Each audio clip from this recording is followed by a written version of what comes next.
Greetings and salutations, and welcome back to Two Dummies That Just Watch, a sports podcast between friends. This is episode number 25. We made it to the Bobby Bonilla episode.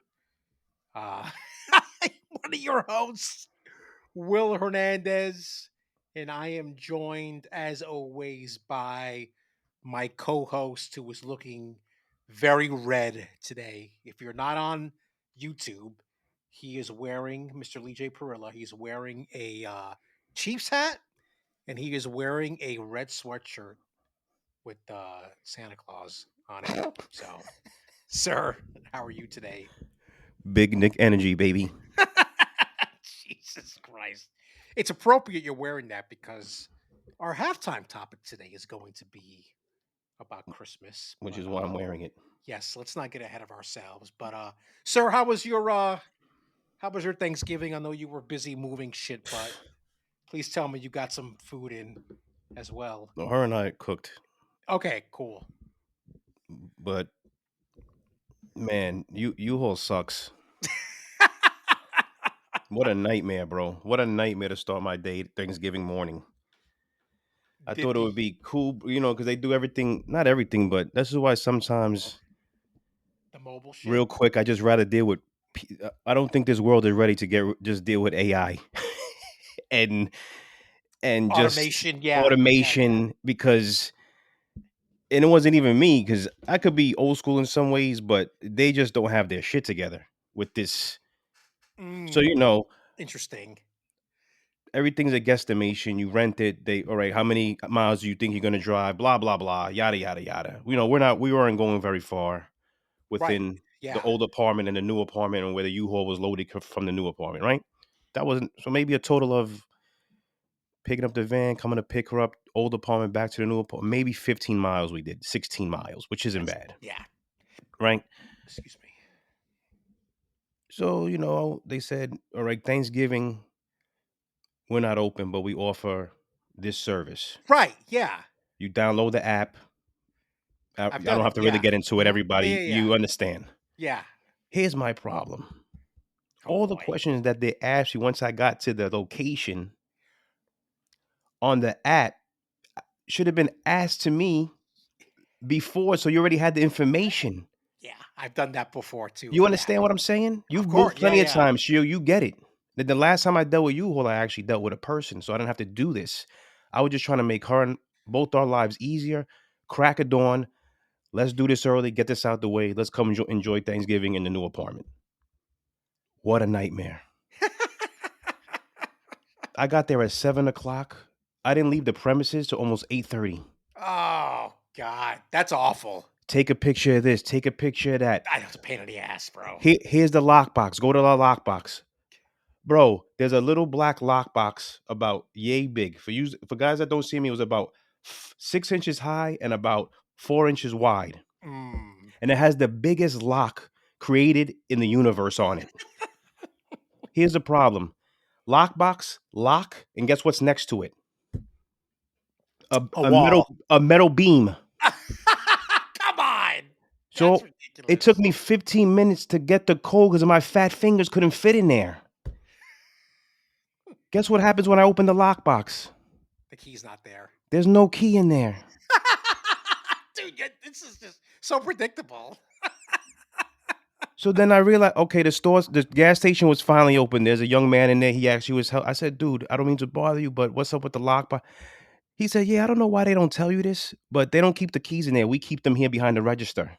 Oh my God. That's ridiculous. So he asked me for the, not the license plate number. There's like a code on the van itself. Yeah. So I gave him that 4-digit. He saw it, verified my name, gave me the keys. So now the next process is you go back into the app. Once you got the keys, you press, I have keys. Right, yes. Now it takes you to the next page. It says, your van is located on the side of the gas station on Murphy Avenue, whatever the avenue was. They took a picture of it, where it would be. I walk over there. Guess what? It's not there. There's no van there. Ladies and gentlemen, I'm not making up this story. I promise you, I'm not making this up. I went through hell that morning in the pouring rain. I believe that's right, because it was pouring at the ass. It was my phone's getting wet. I'm trying to wipe it. It was a nightmare. So I go there, it's not there.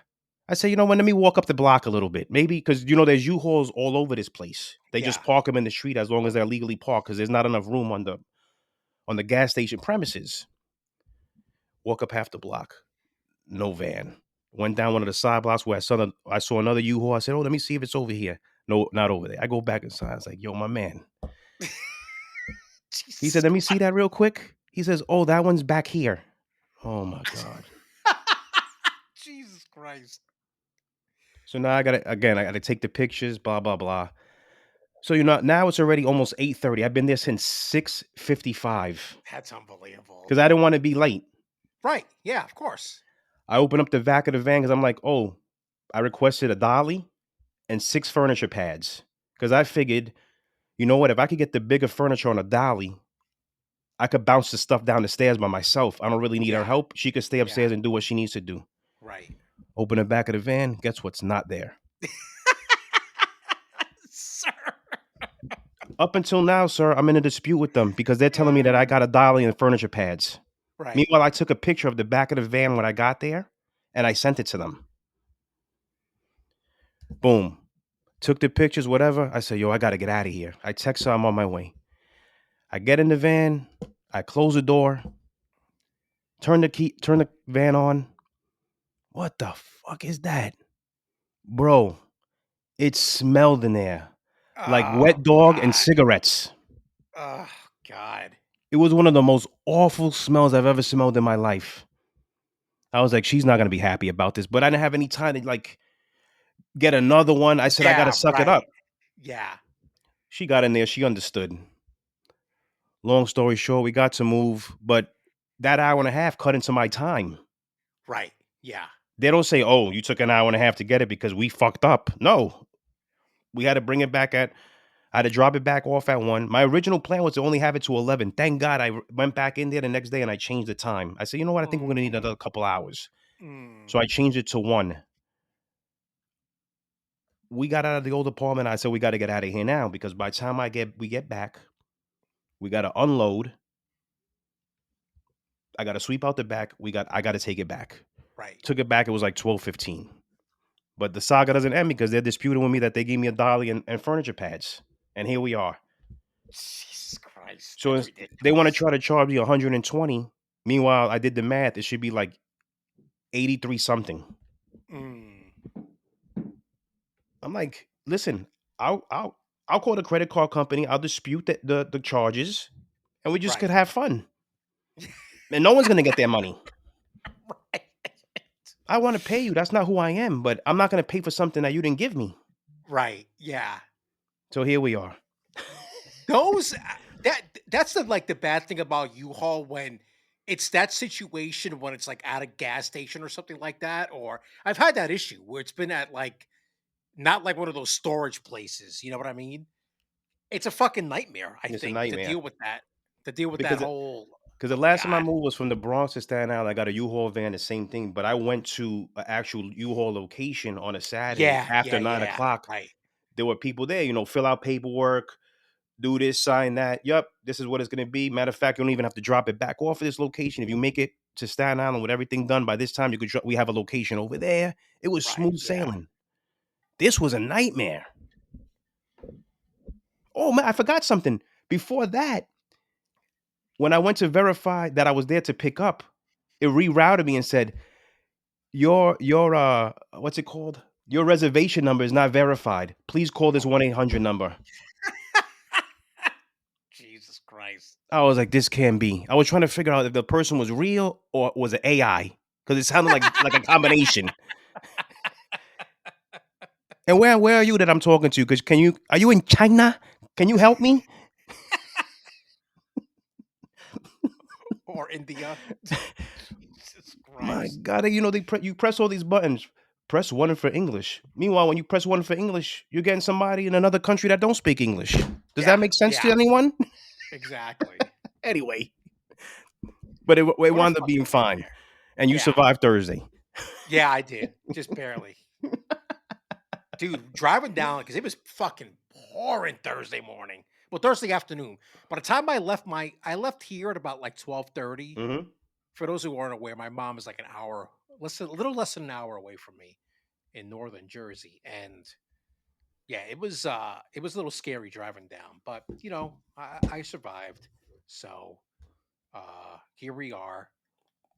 Sir, also, I want to make sure. I know you saw Gladiator 2 Yes. over the weekend.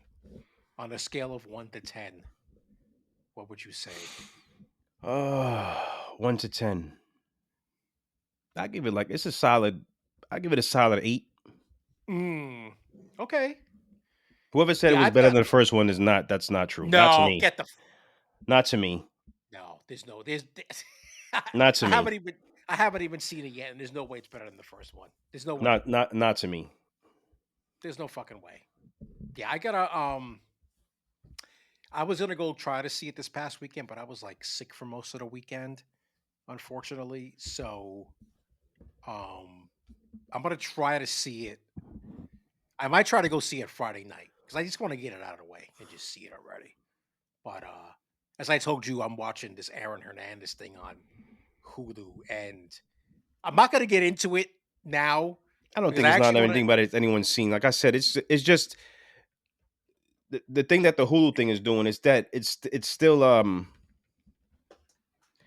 still his story. It's just actors now, different. Yeah, right. Yeah, and I haven't seen any of It's the other stuff actors that you. playing his story, right? So it's Right. different for you because you haven't seen any of I the haven't other seen ones. any The of this documentaries told. documentaries. So apparently the show is based on the podcast that the Boston Globe did. So a lot of the information that's in the show is based on what I now want to go back and listen to the podcast. So that's based on the podcast, and we'll have a segment on it as soon as I'm done with it because you'll be able to talk about it because, like you said, you've seen I all the mean, other yeah, it's all shit prior. related. I mean, shit is wild. I'll just say it. Shit is fucking like wild. I am convinced. Eric and I have been going back and forth about it because he's watched it already, and I'm texting him here and there. I'm like, God damn, Urban Meyer's the fucking A. He comes off as so bad in this fucking thing, like terrible. Uh, his Hernandez's dad was a fucking psychopath, Yeah, and I'm like, you want to say? Listen, I'm not defending the guy what he did, absolutely not. But I'm watching this thing. It's like society failed this guy. The NFL failed him. listen, like I've Like said, I don't like to say this like I'm like know everything, but it's like it helped. Like you said when I told you for the first time, you were surprised at what I went to college for. They they taught me this stuff at the beginning, and just growing up, yeah. it wasn't as bad for me. But I could see how parents saying certain things to you that in some instances as a kid they're your heroes, and they say things to you. If you're not a strong-minded kid or have somebody on your side to say, you know what, don't listen to that. You got Hmm. to learn how to filter that out.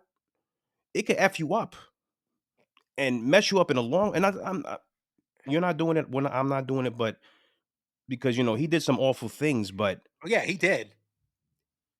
the mind, man, is crazy, bro. And Yeah, when it's growing up, you're not getting any help to balance, whatever's going through in your head. And like yeah. I said, it's coming from your parents, the people that you're supposed to actually look up to and feel protected by. You're gonna go around trusting no one. Dude, that I mean, that's like one of the biggest takeaways from it is just like that, and his mother was a fucking psychopath too. Yep. It's just I don't know. We'll talk about it more when I'm done. But there's just I've got a lot to say about just about kind of the sports culture in general, and I think it's all relative. yeah, it is. It definitely is. And It's now more so with the CTEs, a big, oh big Jesus. talking point in the NFL. You know, did that I don't know what's the right word I'm looking for. That I enhance I think it played a role. I played a definitely role do. in what was I happening in his mind. yeah. I don't know. I don't know. I think it I would like did they I'm trying to think, man. Did they ever give they looked at his give brain. they did, didn't Is that they? what yeah. Yeah, Yeah, it they said was one of his it was one of his worse. signed over to. Yeah. Yeah, Yeah, yeah, yeah, because yeah, I yeah. think it was Eric actually told me. And it's funny you mentioned it. We're going off on a fucking tangent, but I don't care. It's all related. I finally finished the Vince McMahon. documentary, Yeah, I right? finished that. And if you remember that last episode, they talked about Chris Benoit.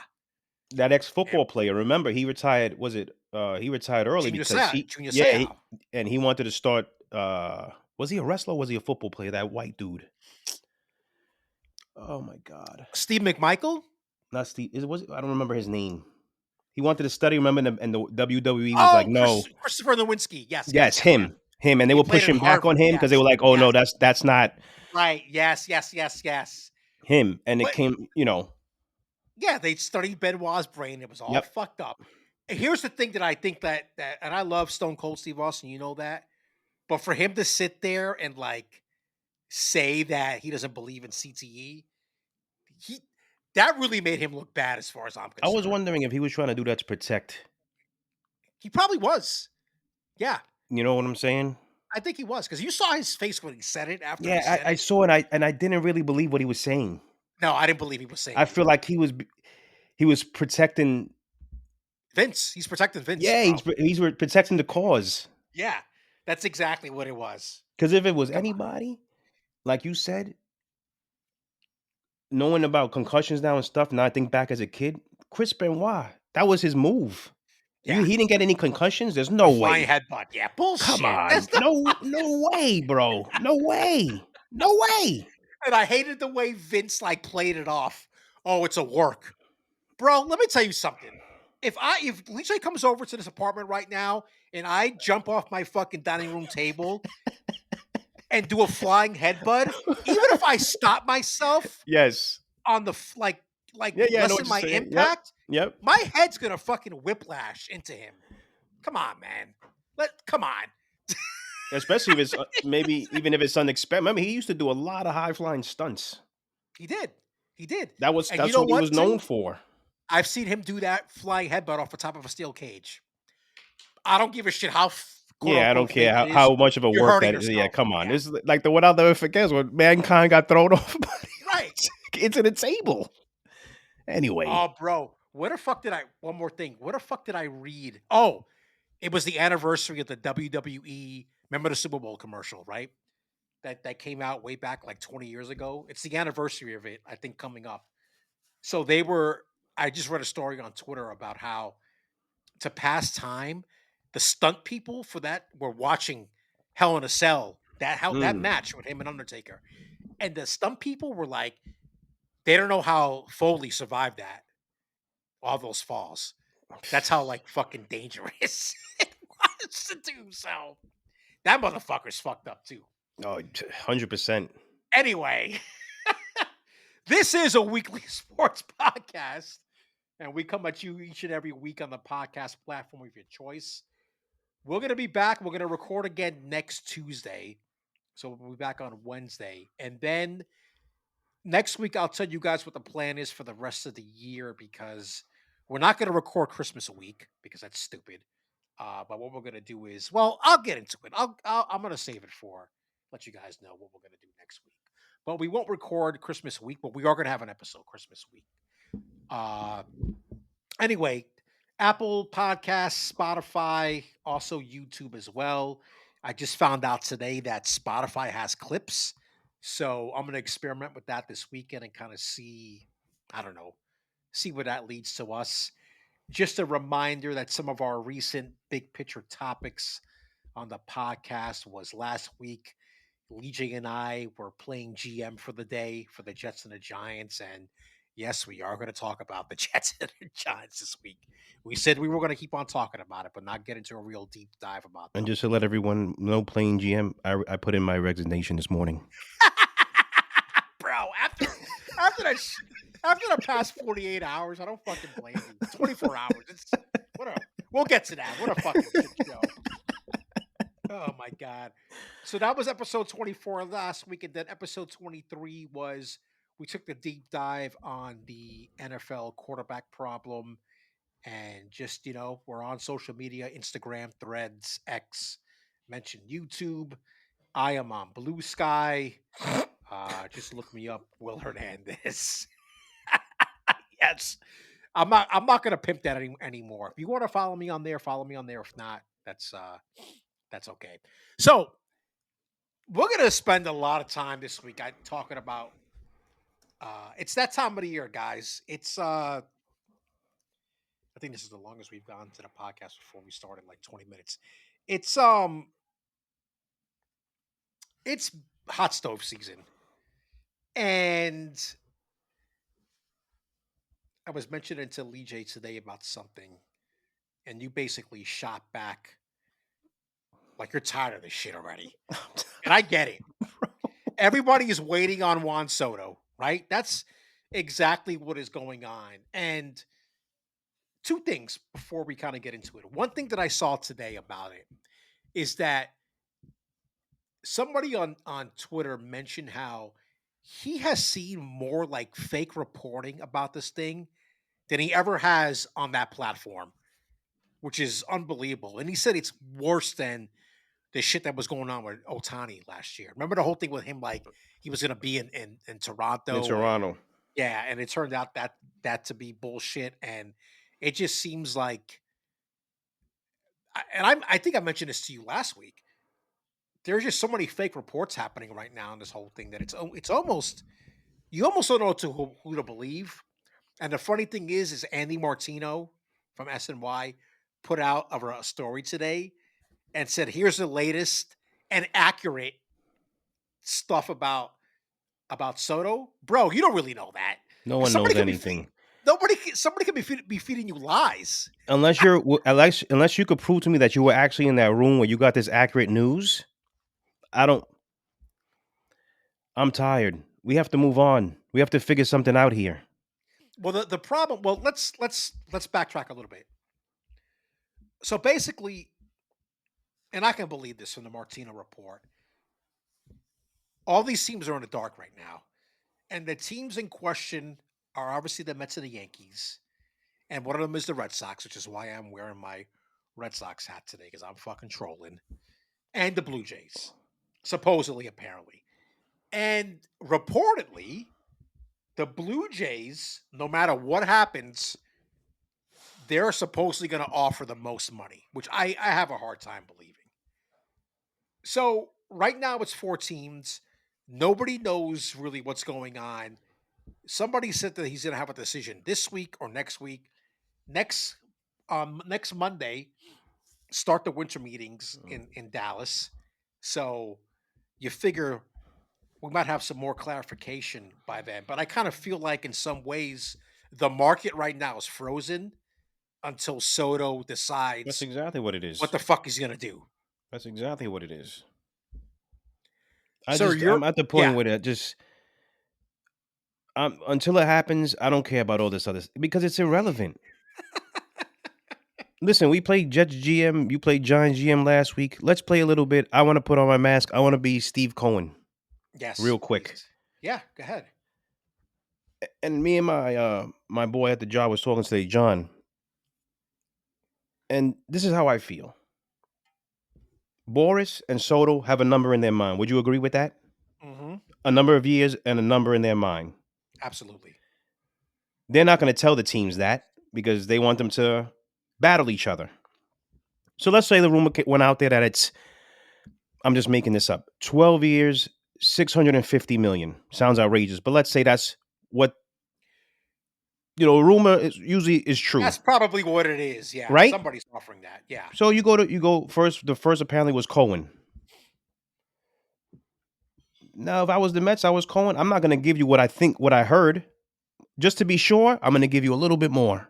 So I'm going to give you anywhere between 680 to 700 million. That's off. That's our off because you know what? Everyone has a bottom line. Cohen's not going to go on forever. The Yankees ain't going. They have a bottom line in their mind too. Yeah. Sure. Now he goes to the other teams. Now he comes back. See, I'm not a fan of Cohen as of yet, but I tell you what, he didn't become a billionaire by being lazy. This guy's been to many round tables, negotiating deals, blah, blah, blah, blah, blah, right? This is how I would play it. And granted, I'm not in that position. I have nowhere near that money. I never will. But there's got to be a point where you got to say to yourself, all right, because you're not going to do, how many times are you going to go back and forth? Right. You're a Yeah. businessman at the end of the day. You still got to build your team. Yeah. Listen, guys, Mr. Boris, Mr. Soto, We're gonna come up in years to match the money because we don't want to, we don't want to keep it at 12. So we'll go to 15 years. We'll give you 750. Jesus. That's our final offer. Because we're not gonna do this bidding war that you're trying to play us against other teams. We're not gonna do this again. That's what happened with that was the rumor with what's the Dodgers pitcher's name that they got last year? He played the Mets against the Dodgers and he wound up going to the Dodgers, knowing he was gonna go to the Dodgers anyway. But he got them to get up Oh, the more. Japanese The guy? Japanese guy, the Yeah. pitcher. Can't remember his Yeah. name. That was the Yeah. rumor. Yeah. Enough of Yamamoto. Yamamoto. Enough of this, man. Go there with your final number. Here it is. Either you're gonna sign it or you're not gonna sign it. Here's my question for you, based off everything you just said. And this is a point that Eric brought up to me with all this stuff. Do you think Boris is like not sabotaging, but do you think he's the one he has to be the one like putting out these rumors to the media about who's offering what Yeah, and he's who's coming part. in at the last time and Yeah. I listen. This is because another way I look at it. the Blue Jays came out of nowhere. Here's another way I look at it. I don't know how much Juan Soto has made in his career up until now, but it probably isn't what he's going to make now. Obviously, I haven't studied his upbringing or stuff like that. But this is life-changing money, generational wealth.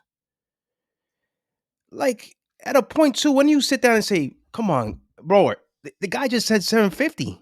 Oh, we could squeeze a couple more pennies out of the Yankee. Come on, you understand what I'm trying to say? Even as Soto to say him, yo, they're offering the most. Let's do this."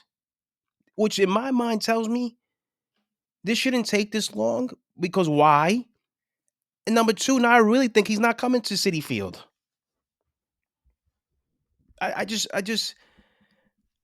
I don't know. I'm not feeling as the longer this goes on with like no answers and all these stupid rumors and this and that and this and that. I mean, how much are you guys really trying to get? Yeah. All right, take $1 billion. Go, take it. You want it? And a piece of the team. So by the way, career earnings, $82 million. Come on, man. He How made much more is that than that? Yeah. I don't even want to do the math. What? He's made $82 million through age 25. And his last year, because of the whole arbitration thing, because don't forget, this is his first contract. Mm-hmm. He was still like under team control. Well, he signed with them when he was like 16 or 17 or something. Yeah. So because he was arbitration eligible this past year with the Yankees, his contract for the year was $31 million. $31 million for a year. And he's asking for what? 50?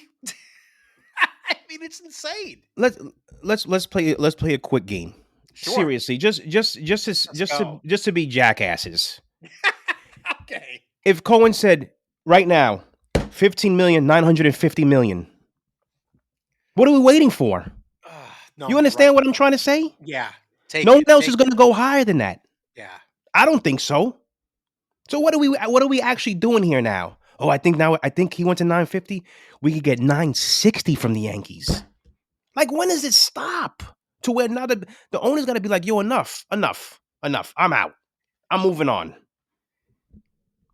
That's what I mean by that. This is all fucking Boris. And I was telling Eric, this is why I fucking hate this guy. I understand. Listen, I understand the job of an agent is to get the best deal for their player. I get that. And I also understand that Soto is looking to make a statement with this contract. But come on, man. Like you just said, when is enough enough? What's really the obviously we know the difference. What's really the difference between 750 million and 775 million? Nothing. Taxes, maybe. That's maybe he won't be able to feed his family. And he's going to be starving like a lot of unfortunate New Yorkers out here. Come on, man. And this is the part of the sports and stuff that I hate this part. This is the part that I hate, man. Because as much as I said give Soto the bag, you got to draw the line in the sand somewhere, man. We can't keep doing this because now you got to know if you got to move on and build your team another way. Because there's other players you could sign, you could trade, but you don't know what to do because you're waiting on him. And everybody thinks, oh, we got time. By the time you blink, pitches and catches. Right. Exactly. And then everybody's going to point their finger and be like, I didn't get to build a team because we had to wait for them. That's not an excuse. I mean, once these winter meetings are over next week, I mean, it's you're We're essentially basically right there. 2 months from pitchers and catchers reporting.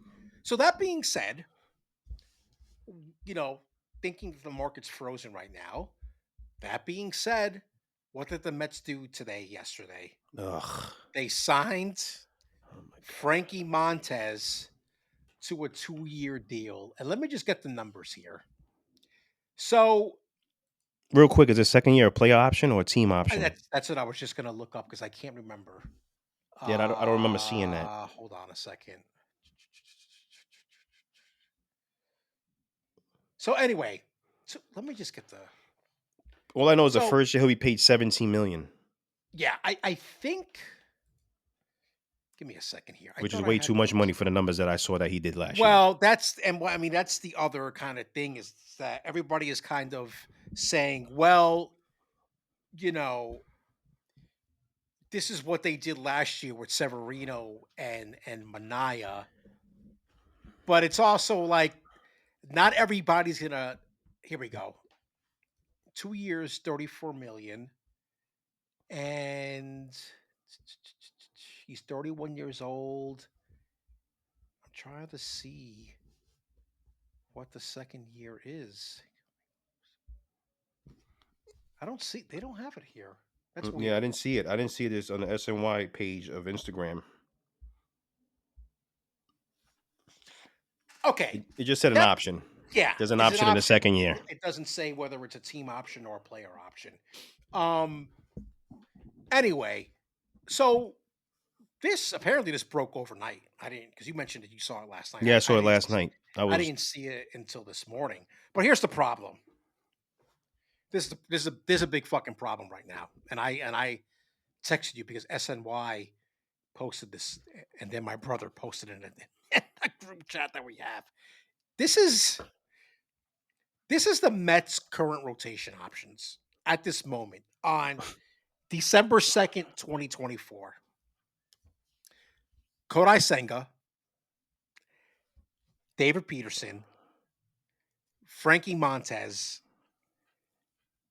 Tyler McGill, Ugh. Paul Blackburn, and Jose Budo. People, let me tell you something right now.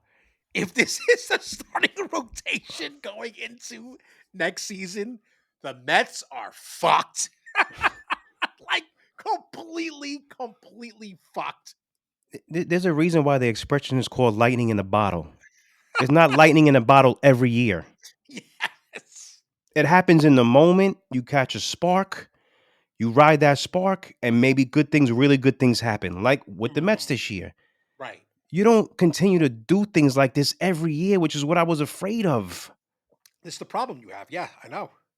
You think it worked and you think it's going to continue to work. That's not the way it works. It's not the way it works. Yeah. And then when I saw Frankie, I looked at his numbers. They suck. Let me bring He up was his numbers 7 and right now. 11, 4.84 ERA. You seen him when we went to Milwaukee. He wasn't good against the That's Mets. right. I forgot that he pitched He against them. pitched Yes. I want to say he pitched that Friday's game. He didn't pitch Yeah. well. He split time between Cincinnati and Milwaukee last year. Yeah. Didn't he start his career with the Yankees? He did. Yeah. Wound up getting hurt or something. Yep. Yep. And then he wound up going to sign with Cincinnati or something like that. Yeah. Yeah. You think you got another Sean Manaea here? Something that tells me that they know Sean Manaea and Lou Severino have deals somewhere Yeah. else already Yep. in play, and they already told them we're not coming back. We already have Because bigger offers from other people. That's what that yeah, tells me. yeah, because that if either of those guys was on the table still, this They would have signing signed them. would not have happened. Yeah. Yeah. They would Yeah. have been Montez instead of Montez being Montez. Yeah. This is bro, this is bleak. Even oh my god, I'm looking at his His numbers were splits. terrible.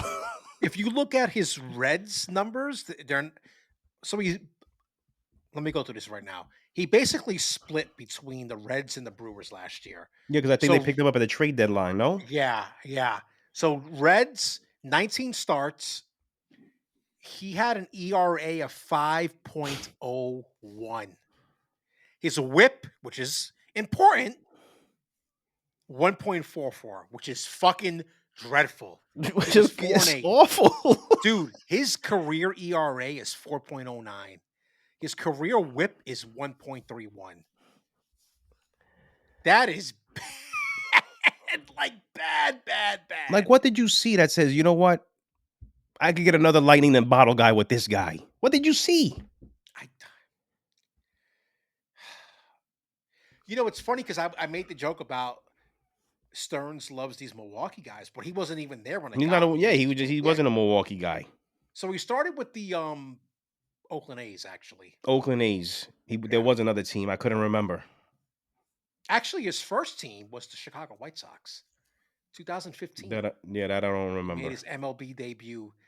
He must have gone to the A's in a trade. So A's and the Yankees, I probably picked him up during the 2022 season because he started the season with the A's and then went to the Yankees. So there must have been some kind of trade there to bring him over to the Yankees. I thought he wound up hurting himself with the Yankees. I'm not 100% sure. But anyway, it's irrelevant. It doesn't even matter. No, it doesn't. He does have postseason experience for whatever that's worth. But listen, I love looking at the comments for some of this stuff on social media, and it's split between trusting the process because Stearns did this last year. I know. Hold on. And then the other part of it's the reaction that you and I are having, whereas there's no way this is going to work. But I like what you said because this is not always going to be the case where you're going to get a Severino, you're going to get a Manaya, and things are going to work out well. It doesn't work like that every year. So I feel like you're playing with fire. When does the process end, though? Because if you keep signing these guys to essentially 1-year deals, they do good, let's say, and then they leave. Right. What are you really building? Because you're doing that every year, hoping that 1 year it strikes real gold and you win it all. That's the part that I don't understand about this. So my only, and not even to play devil's advocate, but the only thing that I'm thinking about right now, and I know you're going to hate this, but I'm going to say it anyway, because it's going back to the prospects. Do they think, hear me out. No, I'm listening. But do they think that we do this? We've got like maybe 2 or 3 guys in the minors that could potentially be maybe not aces, but maybe like your 2 to 5 starters, right? So this is what we're going to do until those guys are ready. To me, that's the only reasoning. There's no other reasoning. By the way, can we just, because I love baseballreference.com, can we talk about the similar pictures to this guy through age 31? Oh, God. Matt Harvey, Dylan G, Dave Malicki, Jesus, Jeremy Guthrie. Holy fuck, bro. Jerome Williams, remember him? Jerome Williams, I remember him. Yeah. Cubs. I think he was on the Cubs. Yeah, the Cubs. He was on the Cubs. Yep. Yeah. Mm-hmm. Let me just click on this thing. Number 55. Yeah. Cubs, Giants. He was on a bunch of different teams. Bro, he played on 1, 2, 3, 4, 5. 8 teams? 8 teams, yeah. Holy shit, bro. Angels. I mean, this is, I don't know, man. But eventually you got to call these guys up. They're already almost in their mid-20s. No, I know. Yeah, you're right. I agree. All right, they need another year. Maybe another year.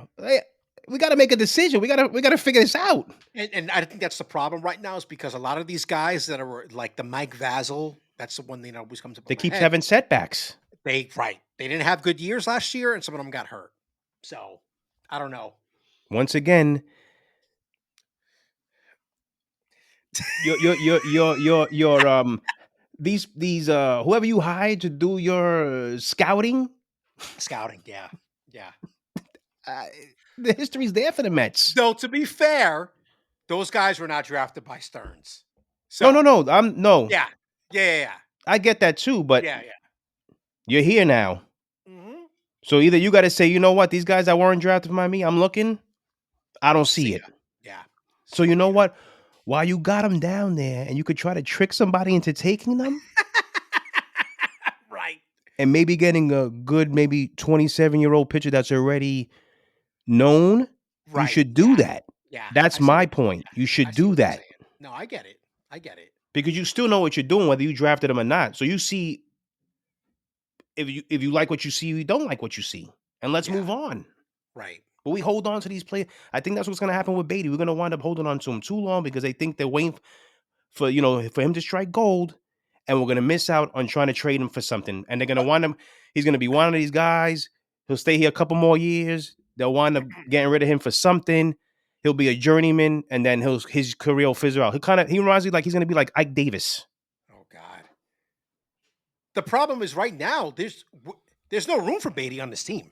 So There isn't. I don't know what they're waiting for to that point. Anyway, one last thing on this. Winter meetings start next Monday. So I'm sure we'll be talking about that next week because that's always a fun time. All right. This is something we didn't talk about last week because we were so NFL focused. And obviously the MVPs got announced the previous week. And Aaron Judge, as we know, won the AL MVP. Like, no shit that was going to happen. But, sorry, Mets fans, but Shohei Ohtani basically ran away with the NL MVP. And obviously, the reaction in the aftermath was typical of what we had talked about in the second half of the year when Lindor was being discussed as an MVP candidate. Listen, man, I'm a Mets fan. You're a Mets fan. But two things I'll say quick before I pass it over to you. One, the slow start hurt him. Not even a question. Yep, He didn't. I agree with that. He didn't come to be what till June, maybe, right? Yep. Isn't that when he started? Okay. On the other hand, Ohtani was consistent from day one. That's one thing. Two, Ohtani did something historical. 50-50. 50 home runs, 50 stolen bases. The last time somebody did something like that was Jose Canseco, 40-40. He was the first one back in 1988. And guess what? He won the MVP. And I'll take it a step further. Jose Canseco won that MVP based on his offense because he was Oh, a he was an fucking awful awful, defensive player. awful fielder. So Awful. that's the problem I have with this whole thing is that historically, this award has been based on offensive numbers. Offensive numbers. And all of a That's a sudden, fact. and all of a sudden, people want to sit there and be like, DH, DH, DH, DH. A DH should not be winning this award. Let me tell you one more thing. And I hate to bring this guy up because you know how much I hate him. But Kyle Schwarber. Do you remember when he had him mic'd up during that one Sunday night game with the Mets and the Phillies? And he kept on going back and forth to Go to the batting cage in the back. because he had to stay warm. Yep. You know how fucking difficult that is to do? I think from a mental perspective, because you're not in the game on the field and in the zone the whole time. So you have to go into the back and get yourself mentally ready to take your at-bats. I want to see these fucking people complaining about Ohtani winning the MVP to try to do that. Fuck off. Enough. But here's the thing, like we always say. Go ahead. Sorry, go ahead. I was going to say, those people who were complaining, and I said this on one of the posts, go to MLB headquarters in Chelsea and go form a picket line outside the headquarters and protest Manfred and tell him to get rid of the DH. Anyway, go ahead. But here's the problem with that. Those are the same people that called for the DH because they didn't want to see the pitcher hit anymore. Right. Yes. Those are the exact same people. Yeah. Brain dead fucks. Brain rot. Brain rot. It's like seriously. The thing that you guys called for is now what you're going to use against the man. That makes no sense to me. That's number one. Number two, wasn't Ohtani hurt? Right. He had the partially torn UCL. He had Tommy John surgery. Yeah. Why would the Dodgers risk putting him on the field to appease you dodo birds if they just could send them up there to hit and steal bases, why would they Yeah, do that for? Would you do that if you was the manager or the GM? You would not. The because DH is here in both the National League and the American League. Guess what, guys? It's not going anywhere. So get ready for another DH to win the MVP again in the future. And then no, let me tell you this too. it's gonna happen. One more thing, and it's not to get on Lindor. And this is why I say you guys got to watch the games. Watch the games. And you guys criticize him for not being the best fielder. But let me tell you something. I counted at least 10 times where Pete Alonso saved Lindor from having errors. Yes, he did. So now just 10 alone. Do you think 10 is a lot for a shortstop in the course of a year, error-wise? People would say it is, correct? Yeah. That's already on top of the errors he did commit. So think about that too, because you say he's flawless. He plays defense every day. He plays every day. I get all of that. But how many times can you tell me that Pete Alonso saved his ass from having an error? Can you tell me that? But just pay attention to everything that happens. And just don't look at the numbers. You have to watch and pay attention. And if you thought Lindor was going to win, I got a bridge to sell you. I give it to you on the cheap too. I give it to what Soto wants, $700 million. Here's the thing too. One, Lindor didn't win the Golden Glove. Oh. So that's one thing. Okay. Two, as soon as Lindor got named to the second team MLB, you knew there was no fucking way he was going to win the MVP. Like it was over then. Yep. We didn't talk about that. He got named second team MLB. MVPs don't get named to the second team. That's it. Listen, he had a great season.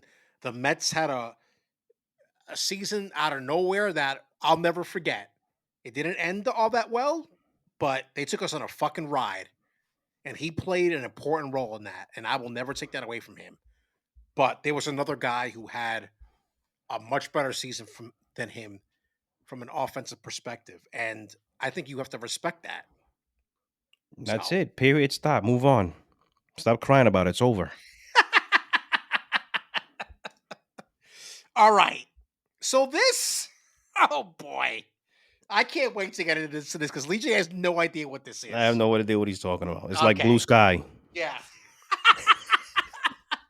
So about 3 hours ago, Jason Stark, who we all know and love, at least I do, going back to his ESPN Baseball Tonight game days, published an article about today. It was not too long ago, maybe 3 or 4 hours ago.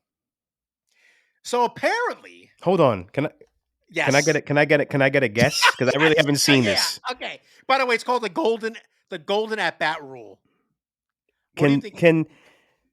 Can it be like? Oh man, golden. So that's a good thing. At bat. So somebody's got to come up to at bat. Can it be like the ninth inning? You got 2 outs or something. You got a guy like on first and third, and you could pick who you want to bat in that position at that time. It is very yes. So listen, this is what this is. You know the reason I say that because I don't know if I've heard this somewhere before. People were just saying like just wondering like if they're tweaking with the rules. How's about we do something like this? Yeah. I just can't remember who it was from. So here's the thing. Apparently, Rob Manfred was on this podcast. I don't know who the fuck this is. John Orand. No, I haven't heard of him. Yeah, Manfred said that there are a variety of rule changes that are being talked about out there. One of them, this is a direct quote, there was a little buzz around it at the owners' meeting, was the idea of a golden at-bat. So, this is what Jason Stark says about the golden at-bat. What if a team could choose one at-bat in every game to send its best hitter to the plate, even if it wasn't that guy's turn to hit? Almost exactly what LeeJay said. But this would be any time. And that's right. That's the golden at-bat concept in a nutshell. So this is a scenario. Say there are 2 outs in the 10th inning in October. The Yankees and Guardians are tied. Does this ring a bell at all? But in this alternate October universe, it's not Juan Soto who's due up. It's Oswaldo Cabrera. Right. So in that instance, what would you do? You would say, nope, he's not going to bat. We're going to put up Juan Soto in that Or situation Aaron Judge. or Aaron Judge. So here's the thing. Jason Stark reached out to MLB to get details about this, Mm-hmm. and they declined to speak to him about any possible rule changes. So let me tell you something. Which tells me it's true. That they're actually thinking about this. And there's a rumor out there that they could test it as early as next year. Brother, if you go to the Athletics Facebook page and look at the comments, people are losing. There's no their paywall, right? fucking There's no minds. paywall. I could get in there. There's no paywall. Oh my God, bro. I thought are you not I don't think so. No. to the Athletic? Oh, okay. No. No, if you just go to the Facebook page. Go to the Facebook page. Okay. If you just go to the Athletic Facebook page, I think you can just access. Yeah, I could access it. Yeah. Bro, the comments are fucking. Everybody hates it. They fucking hate it. I'll give you. I can't. I hate sports. I can't think of the comments off the top of my head, but I'm just thinking of like the strategy gone. There's no strategy involved there. It's not. This is not the way baseball was meant to be played. I don't like this at all, bro. Listen, I've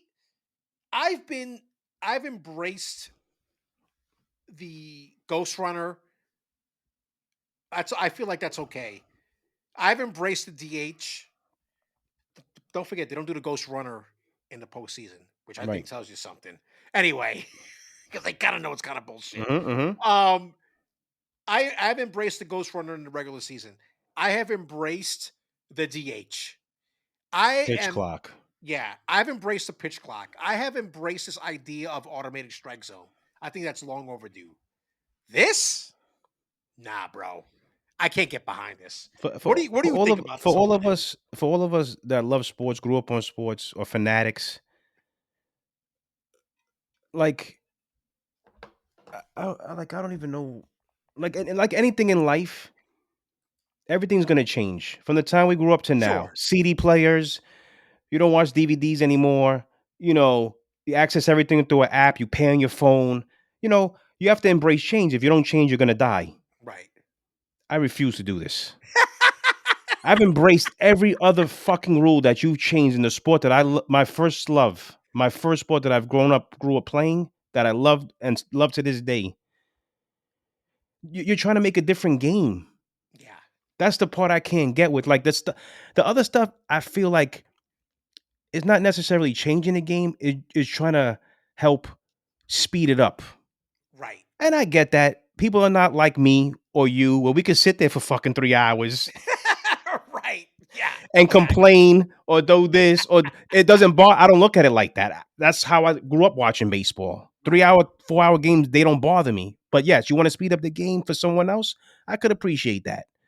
Ghost Runner, like you said, I got used to it. Pitch clock, I definitely don't have a problem. And the automated thing, sure.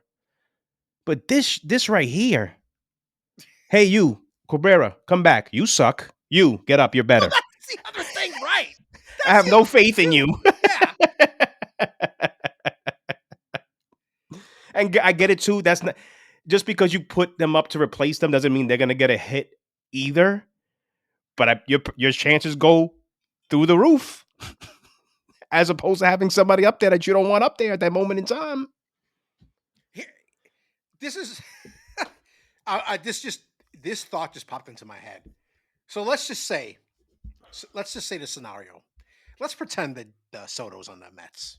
Okay, so Soto starts the inning with the base hit, right? And then eventually, I think I know where you're going.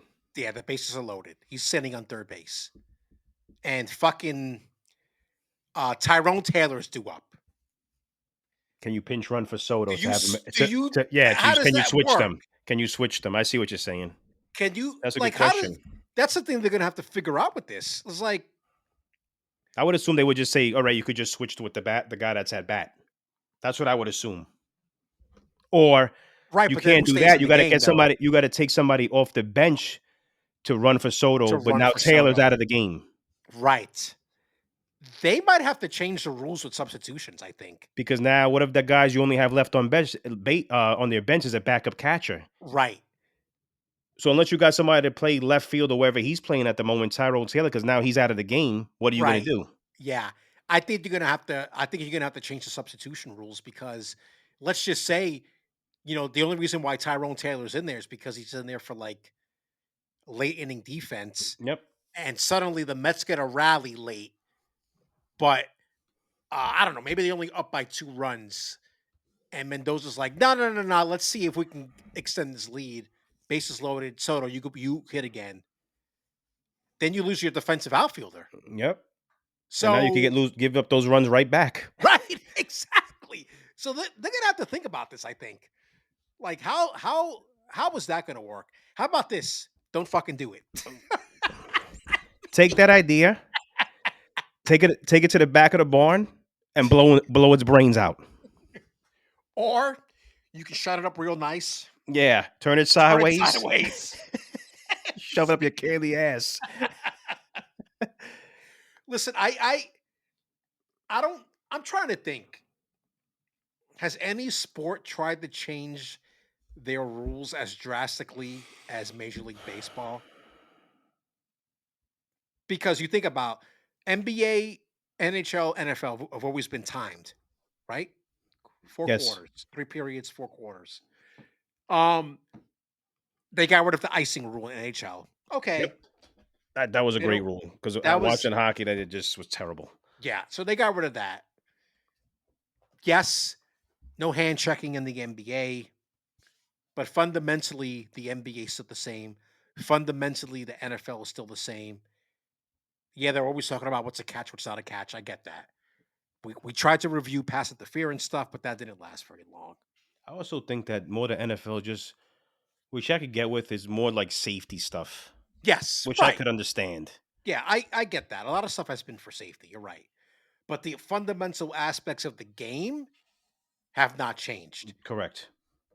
This would fundamentally change the game, the way the game is played. Yes, I agree with that. 100%. Even if you're saying you're limiting it to 1 at bat per game, I still think it fundamentally changes the way the game of baseball is played on a major league level. Yeah. Now, if you want to try testing it in the minors to see how it goes, I can be okay with that because that's what the minors is for. But come on, man. I don't want to see this. I don't want to see grandfather's rolling over in his grave right now. My dad too. Your dad. I was about to say your dad too. There's no way, bro. It's just like, come on, man. I don't know. I'll be curious to see where this goes. Let's see what happens at the winter meetings next week if this comes up at all. So, TBD. But I think it's fair to say that we both fucking hate this fucking idea. Anyway, all right. On to the NBA. The Nets are still playing mightily.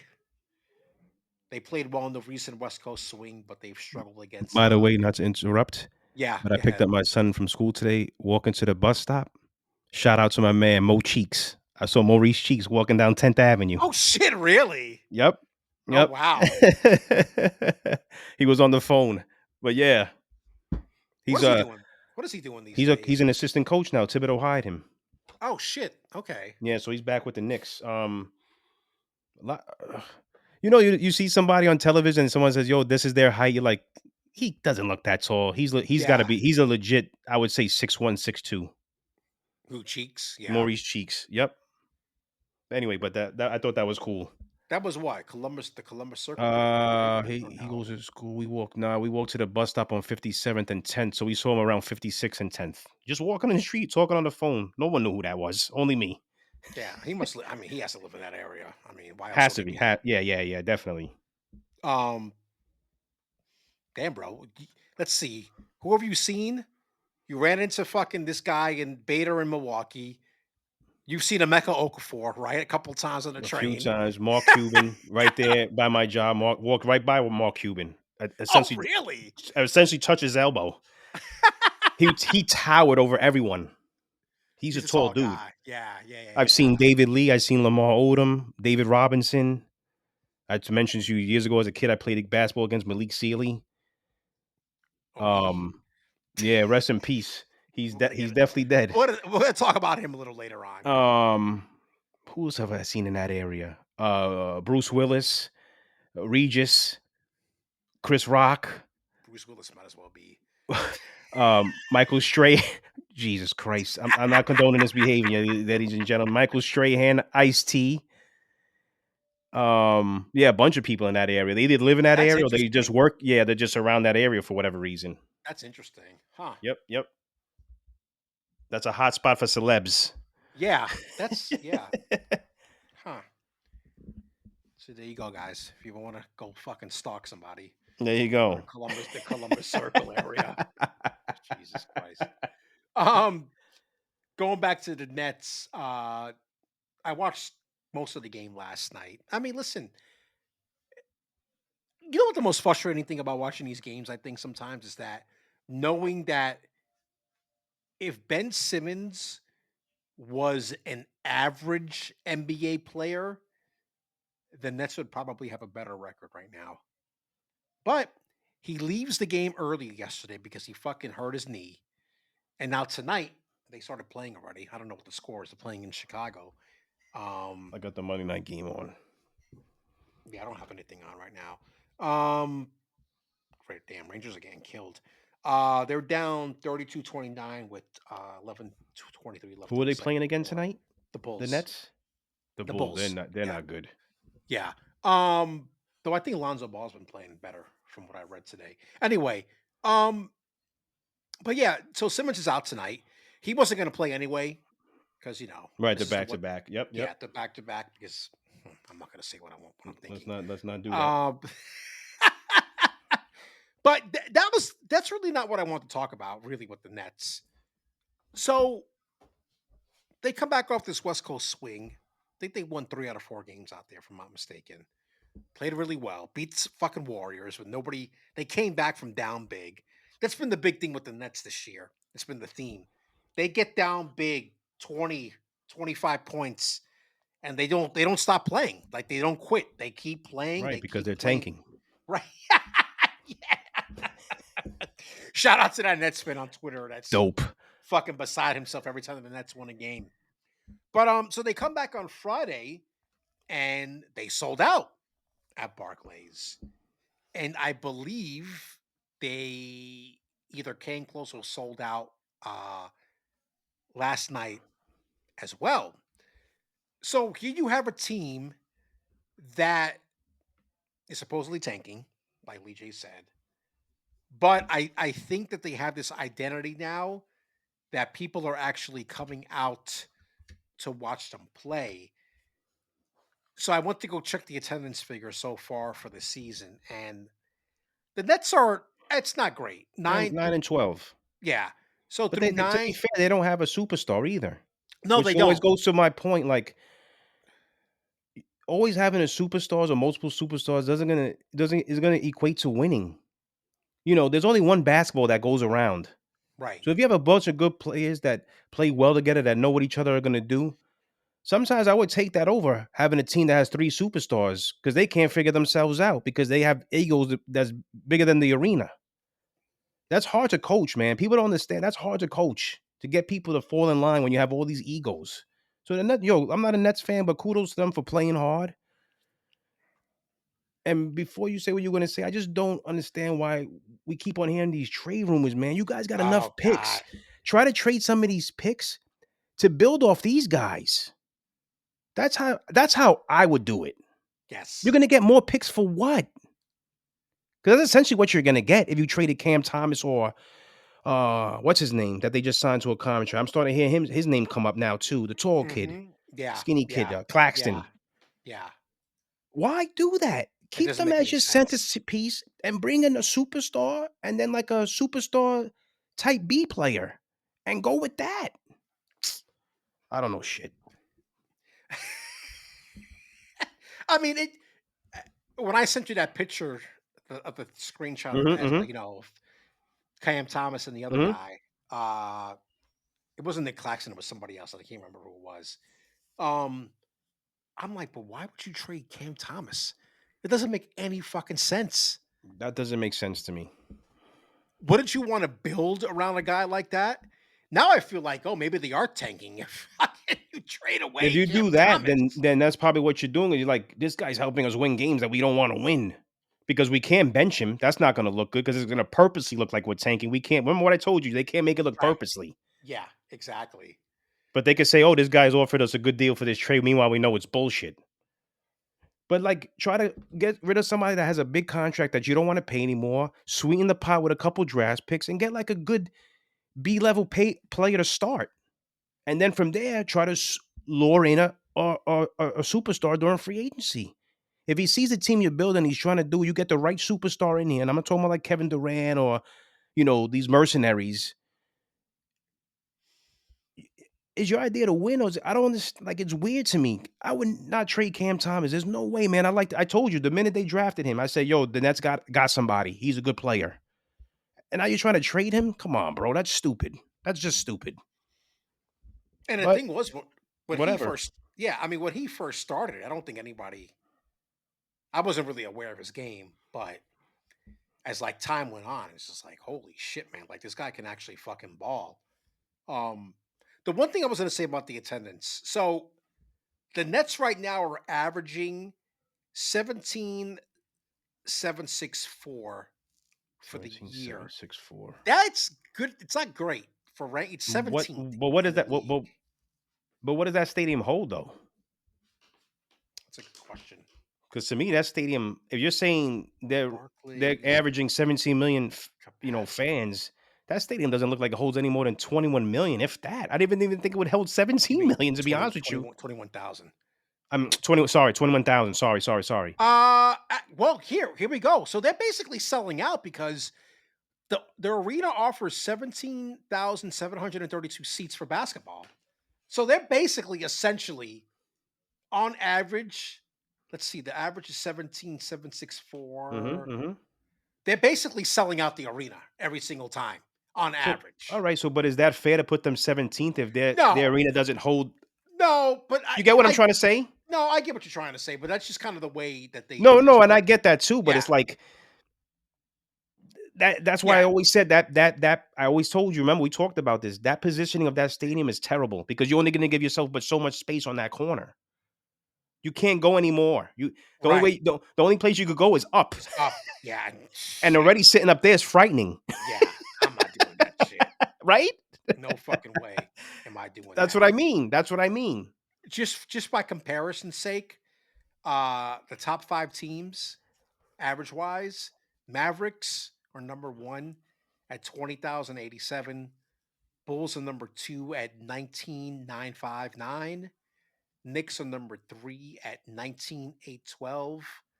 76ers are number four at 19,804. And the Nuggets are number five at 19,724. Hmm. But when you look at the capacity, no, you're right. I mean, they're up there. They're basically selling out. So, I mean, good for them. Don't forget, when I was doing some research before the game, there was a point where I would think it was during the 2022-23 season, either 2021, 2022, or 2022-2023, that they had lost like 30% of their season ticket sales because of what was going on with fucking Durant and all those fucking guys. So People don't like that too, man. no, You they know, don't. and this goes to like really crazy fans and people that follow the sport. A little bit here, a little bit there. It goes for everyone. People don't like stuff like that. If you put a team on the floor that plays hard and people could equate to that, blue collar workers, they're gonna come and watch the games. Yeah. This is just the way it is. That's a fact. They don't want to deal with this diva shit. They don't care about that stuff. They want a good team that fight. Yes, eventually, do you have to get some kind of superstar in here? Yes, but it didn't work for you a couple years ago. Now, because of you guys making stupid decisions, you got to reset.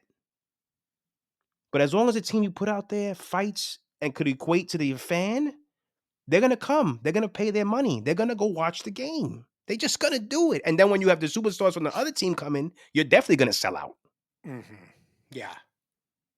You got to do it the right way. You effed up. This is the second time the Nets done this with this trying to grab Second these time. mercenaries. The second Second time. Who time. does that? Who seriously? Who does that?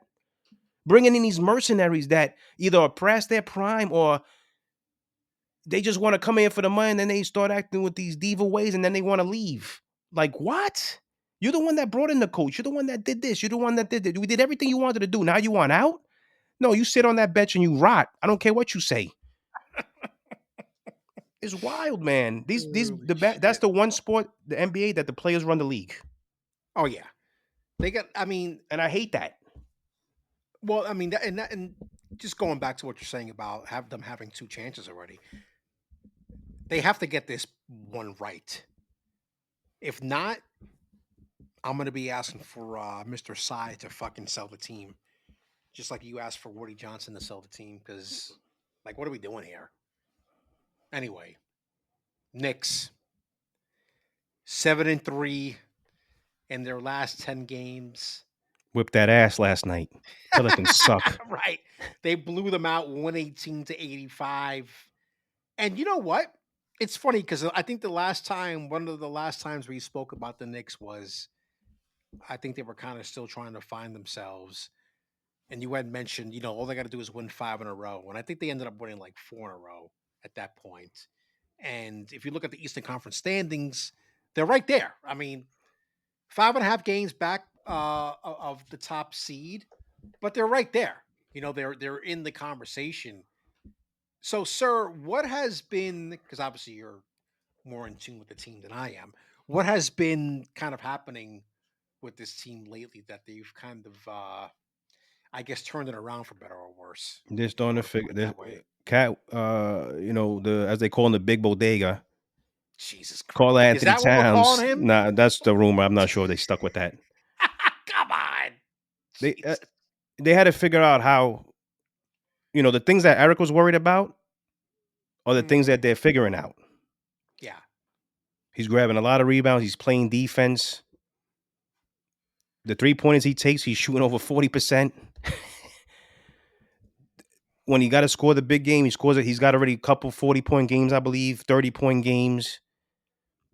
I just want them to this is how I would play it a little differently. Brunson's the man. Everybody knows Brunson's the man of the team. Right. But so that Karl Anthony Towns doesn't get lost within the game, feed him early. Let him get going early. Because Brunson could always do what he's going to do anyway. That's how I feel. And then go from there. But besides that, man, OG's having a good. People keep on bagging on Mikal Bridges. Listen, guys, he's like the third or fourth scorer on this team right now. He's still playing good defense. He had a good game yesterday. It's going to come and go. I still like the trade that they made. Look at everybody. I was getting shitted on in the group text about OG, or they gave him all this money. This is why you pay that guy. You got to put away. People are going to get hurt. If you were worried about people getting hurt, you wouldn't sign anybody. He needed to be signed. Yeah. He had a 40-point game the other day. The guy plays defense. It's coming together. And by the middle of the year, it should be really together.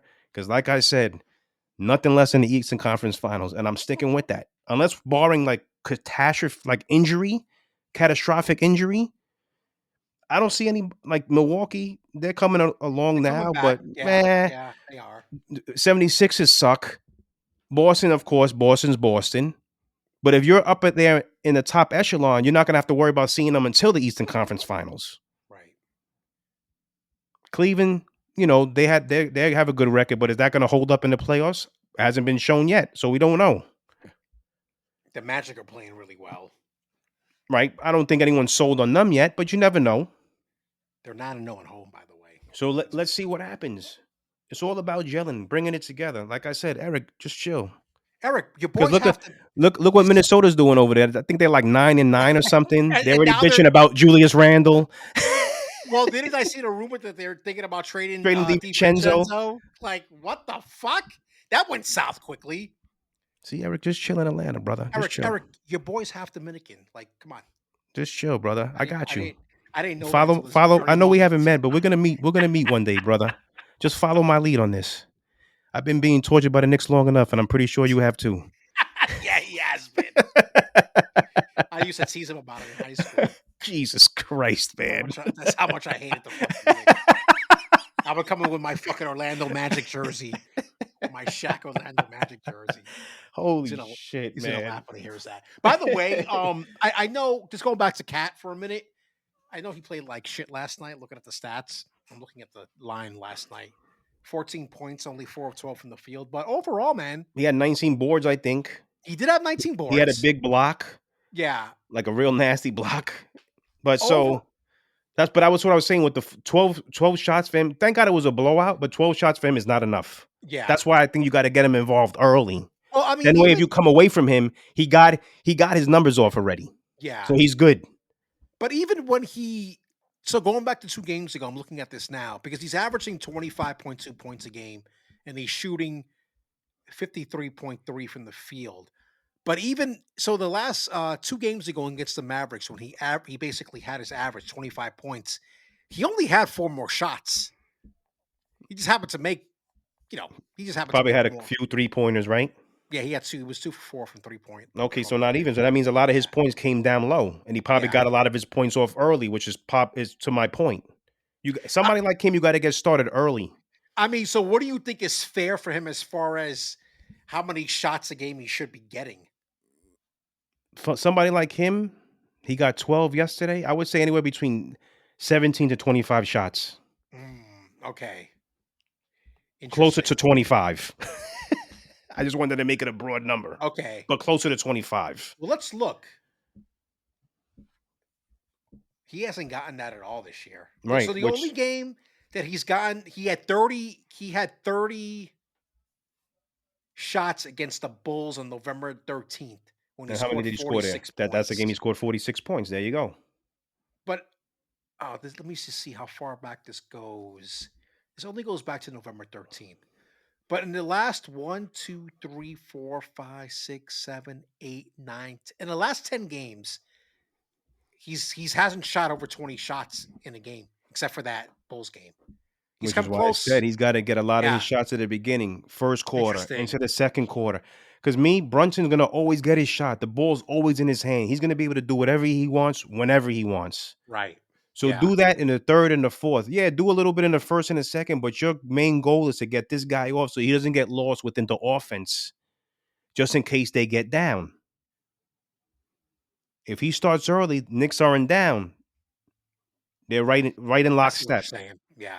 Yeah. So let's see what happens. But I'm happy with the way they're playing after, a little bit of a slow start. But like I told you, win 5 or go 4 and whatever on the road trip. And here we are. Ladies and gentlemen, I don't know what I'm talking about, but it's okay. I just wish they would give it this fucking NBA Cup thing that I It's so stupid. I hate it with a passion, bro. I just don't understand why we got to change the courts.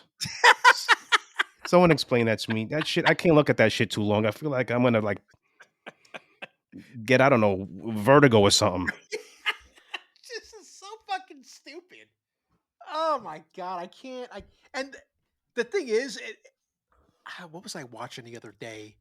I think I had it on the post game of the Nets last night. And, they were talking about it, about like, oh, if the Nets do this, they could be a wild card. I don't care. I just don't care. Like you said, it all counts as the regular season. So why am I going to follow it as anything else? That's not the championship I want. Right. I don't care. Yeah. Yeah, it's stupid. It's stupid. It doesn't make any sense to me.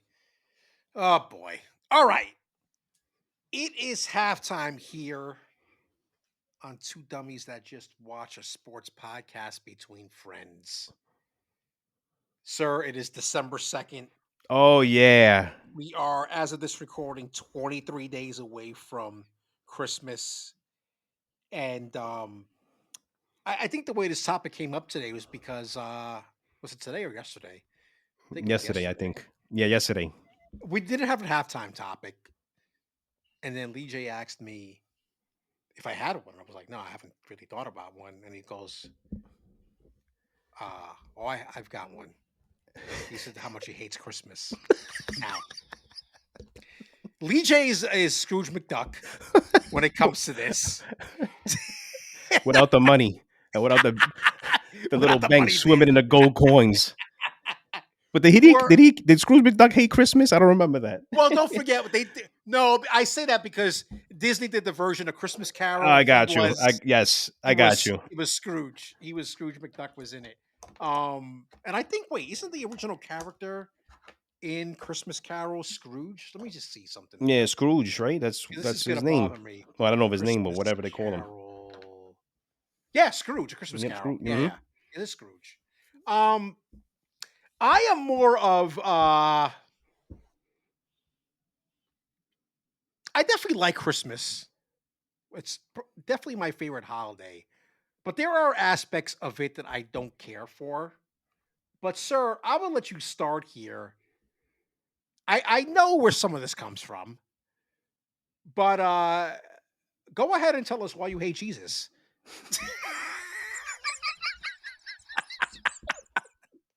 Why do you hate Jesus? I fucking hate Christmas.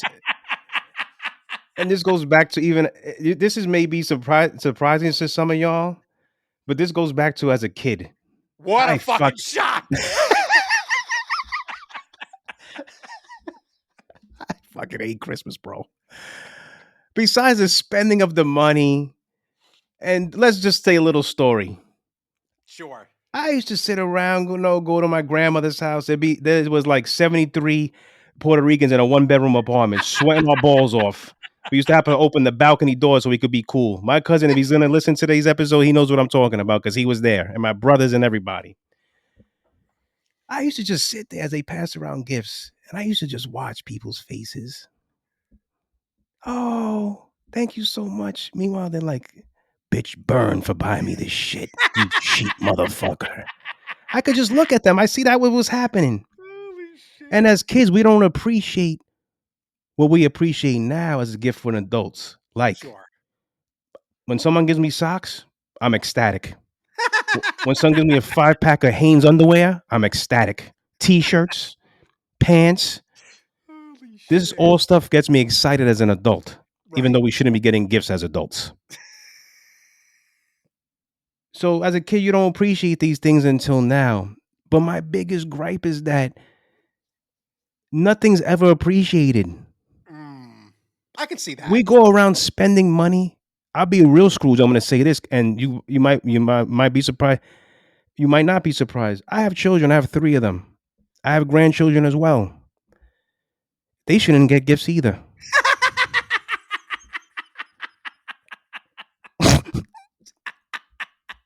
They get so much shit throughout the course of the year. I see what you're saying. I get it. Yeah. Like, what's brand new to them?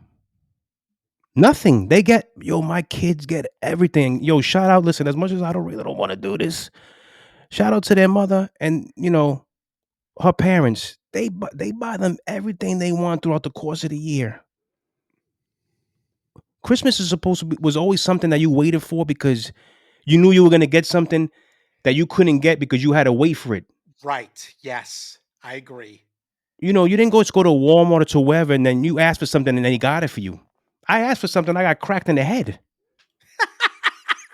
Jesus Christ. But as a kid also, my mother didn't have the best jobs and stuff like that, yada, yada, yada.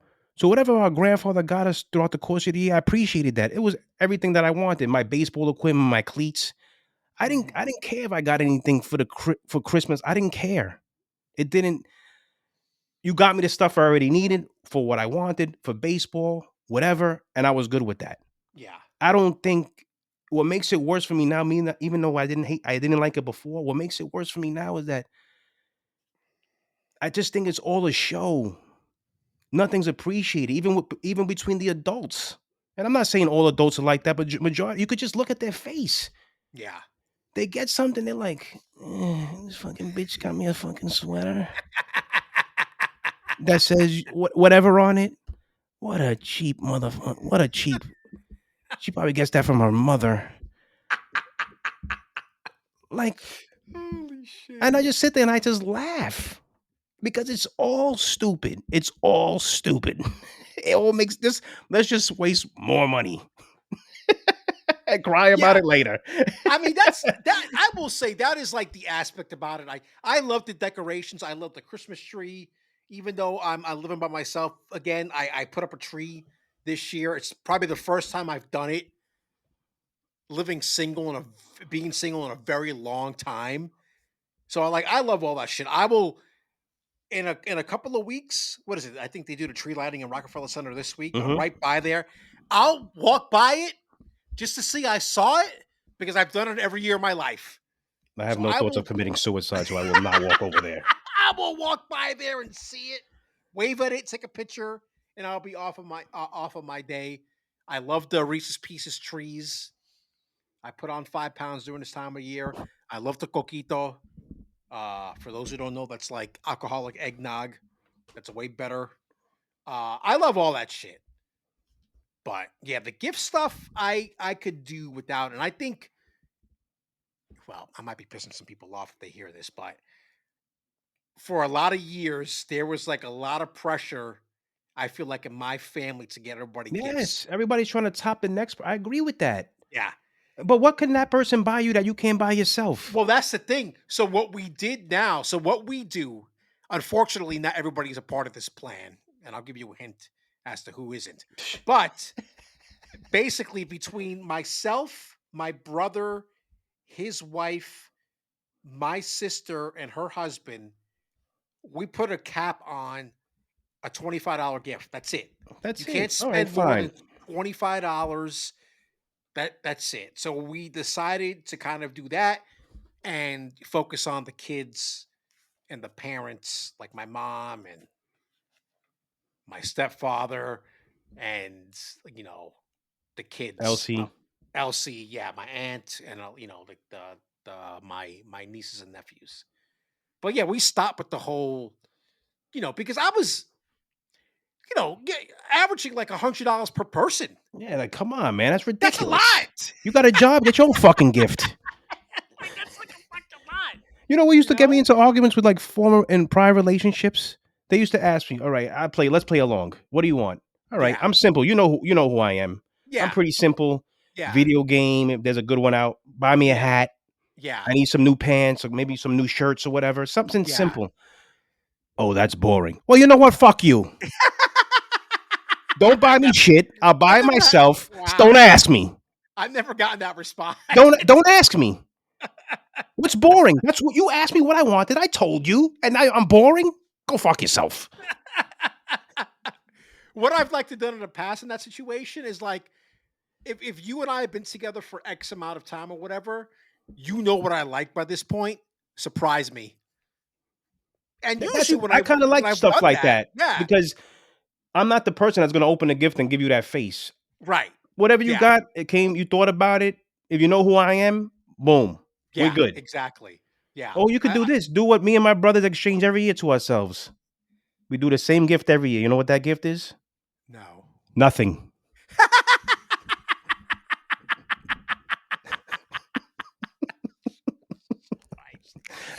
Holy shit, I'm fucking dead. It's stupid, man. I hate Christmas. That's why, besides the food, that's why I love Thanksgiving the most. Because you know why? Last few years I've gone to your house. We stayed here this year, new apartment. Because Yeah, I feel like that's the most genuine holiday. No one got to worry about anything. Everybody makes yeah, food. You order food. And you know what we would talk about? The same stories that we talked about last year and the year before that. You know why? Because they're real stories and they're still funny. yeah, We talk about our exactly. childhood growing up because everybody remembers that stuff. And it's cool. It's genuine. Oh, it's 8 o'clock. Let's sit under the tree and open up the gifts that everyone's gonna hate. No, who cares? We're all gonna be dead anyway one day, and no one's gonna give a shit. And all those fucking gifts are gonna be in the garbage. In some landfill on in, Staten some, Island. in some other country getting burned. Because that's where There the goes US your likes to dump climate their change. country. Oh man, I'm done. I don't like Christmas. It sucks. That's it. Okay, Scrooge. And it's cold. And I don't like the cold. Bro, this morning I think it was 12 degrees up here when I woke up. 12 fucking degrees. Ay, ay, ay. Let's see what it is right now. It's 28 right now. Thank God, you know Jesus me. I'm that Christ. person that, even though I don't like the cold, there has to be a certain temperature for me to be cold. Yeah, I'm the same So it way. could be 40 degrees. I'll be out there in shorts. I'm cool with it. Dude, I went Once you out to start do going into like the low 20s, into the teens, you can miss me with that yeah. shit. Well, that was like my life in Chicago for parts of 8 years. That was I don't know what the fuck I was thinking back then. I really don't. Ay, Anyway, ay, ay. so I thought, I would throw this in there because everybody knows I went to St. John's. And I think this is something that LeeJay can speak to as well because I mean Lou Carnesecca, for those who are unaware, the legendary head coach of St. John's men's basketball, also coached the Nets in Yep. the ABA for 3 seasons. He passed away over the weekend at 99, 5 weeks before he was supposed to turn 100 years old. And I feel like we were just talking about him not too long talking about, yo, this guy's still fucking Yeah, kicking. You yeah, remember that bro. conversation? Yeah, yeah. And the thing is that he was in bad health because for the past 2 years he hasn't been to games. And I was thinking about it like when they announced his death. It was after the St. John's won on Saturday against Harvard because the news came out shortly after that. I was like, man, that's he hasn't. I haven't seen him at games the past couple of seasons. So I was reading, I was reading some stuff about him. They were said, yeah, he stopped coming to games in 2022. And bro, I mean, listen, I get it. You're 90 something. He just did not look well, No, he didn't look well. I haven't and really seen a recent picture of him until they posted one on X, and I was like, oh my God. yeah, he just did not look well I at mean, all. he's still 99. I get it. I'm not trying to Yeah, make a mockery of it, but right. he just didn't look. But Think apparently about he Betty White when she was 99. yeah, yeah, yeah, yeah. Yeah, that's true. Yeah, you're That's right. what I tried. That's what I'm trying to say. Yeah, yeah, yeah. But apparently he had all his facilities, I think up until recently. Mm. Um, so quick story. I never met the guy, right? I'm actually surprised at that. I don't know why. I am. So for people who don't know, after he retired from St. John's, they kept him as like an assistant to the president. So he had an office on campus. And Sun Yat Sen Hall, believe it or not, is where it was like this Asian. Uh, it was a hall, and Larry's gonna correct me. I know he is, but um, I forget what it was dedicated to, but it's called Sun Yat Sen Hall. So he had an office there, and basically, it was an open door policy, bro. Like No, that's almost cool. anybody, yeah, anybody can walk in there. So one of the former sports editor and editor in chief of the Torch, which is a student newspaper on campus, and that was the paper that Larry and I were on. He shared a story on Saturday after Carnesecca died, and said when he was a freshman, he was hell bent on finding where Carnesecca's office was. So he found it, walked in there, and they just talked for like hours. And he would occasionally go back to go visit with him. And he said every time I went back to go talk to him, he welcomed me like I was an old friend. Mm. And that was kind of the vibe that he always kind of gave off according to everybody that I read over the weekend. And Larry said that Larry interviewed him a couple of times for articles when we were working for the student paper. And he said he was the same way. He was always like very welcoming. But just quickly about kind of the legacy that he leaves uh at St. John's, and I had the article up here. 526 and 300 record. He had 31 seasons in 85 and 86. Don't forget he was there when the Big East started as a conference. And apparently he was against it. And the reason why he was against it is he didn't want to play teams like Georgetown twice a year. Mm. Which is fucking crazy. I mean, just think about like those Big East years when Patrick Ewing was there in Georgetown, and those great St. John's teams with Chris Mullen. Mhm. I mean, they were the talk of the city at one point. I've been seeing the think about the players that he had, right? Mark Jackson, Mark Jackson, that's the first person that comes to mind. Chris Mullin, Chris Mullen, Malik Malik Sealy, Sealy. Bill Wennington Yep. was another one that often gets kind of forgotten Forgotten about. about. Yeah, I agree with that. Walter Berry, who, if I'm not mistaken, one player of the year. One of the let me see. I just want to make sure I have it right because I think he won player of the year one year, if I'm not mistaken. But I mean, yeah, think about all the guys that kind of came through that program. Yeah, he won the Wooden Award in 1986. And he was the Big East Player of the Year as well that year. That was the year that they got to the Final Four. Um, so 85, I should say. So I mean, listen, the guy leaves like a legendary mark on the game. And anytime there's a college basketball game at St. John's, I mean, at Madison Square Garden, Mhm. look up in the rafters and it's got the 526 wins that he had, as a career for his career. So, I mean, when I really started getting into St. John's, he was kind of on the tail end of Mhm. Mhm. his career. And the one thing that came to mind over the weekend, and I made a note here, is that his death was a reminder to me that St. John's still hasn't captured what they were in the mid 80s. Like they haven't come close to that. Yeah, not even. Yeah, I mean, yeah, they had some runs. I they had mean, a little bit of runs, but nothing yeah, like. Yeah, nothing not even like this. close. Yeah, nothing like the sustainability. And there are reasons I could sit here all day. I could do a whole fucking podcast on that, and maybe I will one day. With maybe I'll get Larry in on this conversation. But there are a lot of reasons why that hasn't been the case. But it just kind of reminded me about what's been missing from the New York City basketball scene. Because when St. John's is playing well, that garden is fucking sold out Mhm. Mhm. and it's rocking. I mean, we You went a know? couple years. I went a few years ago. We went to the Garden to see a game. That shit was live, man. Yeah, yeah. I'm not at St. John's or they played Georgetown that They day. play Georgetown. Yes, yes, yes, yes. Yeah, That stadium was rocking. yeah, But I think for the New York area, whether you follow college or not, I feel like if you hear the name, you know who that is. And I yeah. think that's when you know you're a special person when it comes to sports. That's just how I feel.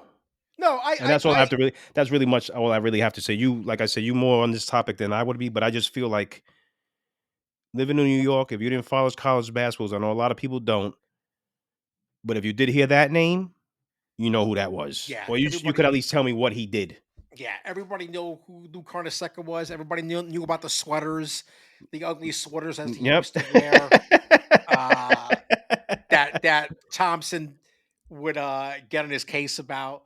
And just think about those two guys. Holy shit, bro. And the players that those two guys coached. My God. Seriously. It's Seriously. it's fucking crazy. I mean, think about it. They got a Patrick bunch of Ewing. college Hall of Famers that they Yeah. coach, and even some of them in the Hall of Fame in the NBA. Patrick Ewing, Alonzo Mourning, Alonzo Mourning, Dikembe, Dikembe, Reggie Iverson. Williams, Iverson. The list goes on. I don't even know Yeah. where to start and where to end. And Georgetown has had many more NBA players than Yes. St. John's. Yes. I mean, let's get that straight. I mean that's a fact. Mhm. But yeah, I just wanted to like get that out there, dedicate some time to him because again, it's he's near and dear to my heart as somebody who went to St. John's and he basically put men's college basketball on the map for New York City and for, people know who St. John's. When I go outside, like when I was living in Chicago, oh, would you go to school? Yeah, I went to St. John's. Like, oh yeah, I remember. They always bring it up. Chris Mullen and Mhm. Mhm. that era. They always bring it up. So it's you know, it's a well known thing in that respect. That old Big East. So shout out to Lou, 99 years old, almost Almost got to the century mark. Almost got to the century mark. Yeah, I gotta get one of those. The New York Post did a good back page with him. I think it was Sunday. I don't want to live to 100, but shout outs to him. I have no interest in living to 100. I want to do it just to fucking do it. Fuck it. Bro, I'm telling you. You know what? If I do live to 100, I want to be able to shit on myself again like a baby. I want somebody changing my diaper. Does Mel know this? Well, she's not gonna know what she told me. She's already out. She'll kick me out. She said the minute I start making bowel movements on myself, she's out. No matter what age that is. Do you want to test that theory this weekend? No. Holy shit. Oh boy. There's no one else that I have still in New York that I can move in with. It'll be Central Park to Central Park I go. You'll be closer to work. How to take bird baths in the sink. Fuck it, people take shits in the urinal. Oh, stop. Come on. That happened before too, but that's for another day in the job chronicles. Are we sure we want to talk about that? Holy shit, bro. Yay. Speaking of shit. Look at that. Mr. Rogers. Listen, so the real Jets, quick. Yeah, and so I was watching Boomer and Gio before. And you know how they post division leaders, wild card, and then in the hunt? Yes. Can you believe the Jets are still in the hunt? Stop it. I swear my mom. They came up. It was Indianapolis, the Bengals, and then the Jets. Can we start there? Let's start there. You know why? And I texted this yesterday. Because Mark Sanchez was doing the color commentary yesterday during the game. And at some point, he talks about, well, the Jets still have a chance. It only takes one win. And I'm like, are you fucking kidding me? Have you watched this team play? 5 times, sir. 5 times the Jets have had a chance to win the game, take the lead on their final possession. They've lost all 5 games. All 5 games. And that's guess to who? The Jets have lost 8 games in a row. What else is there to talk about? 9 straight seasons of losing football. 9. He's had 5 chances to do what he does. Or at least get them in the position to win. And he's fucked up all 5 times. The Jets had a chance to go up 28-7 yesterday. Missed a wide open Garrett Wilson. Mm-hmm. Yep.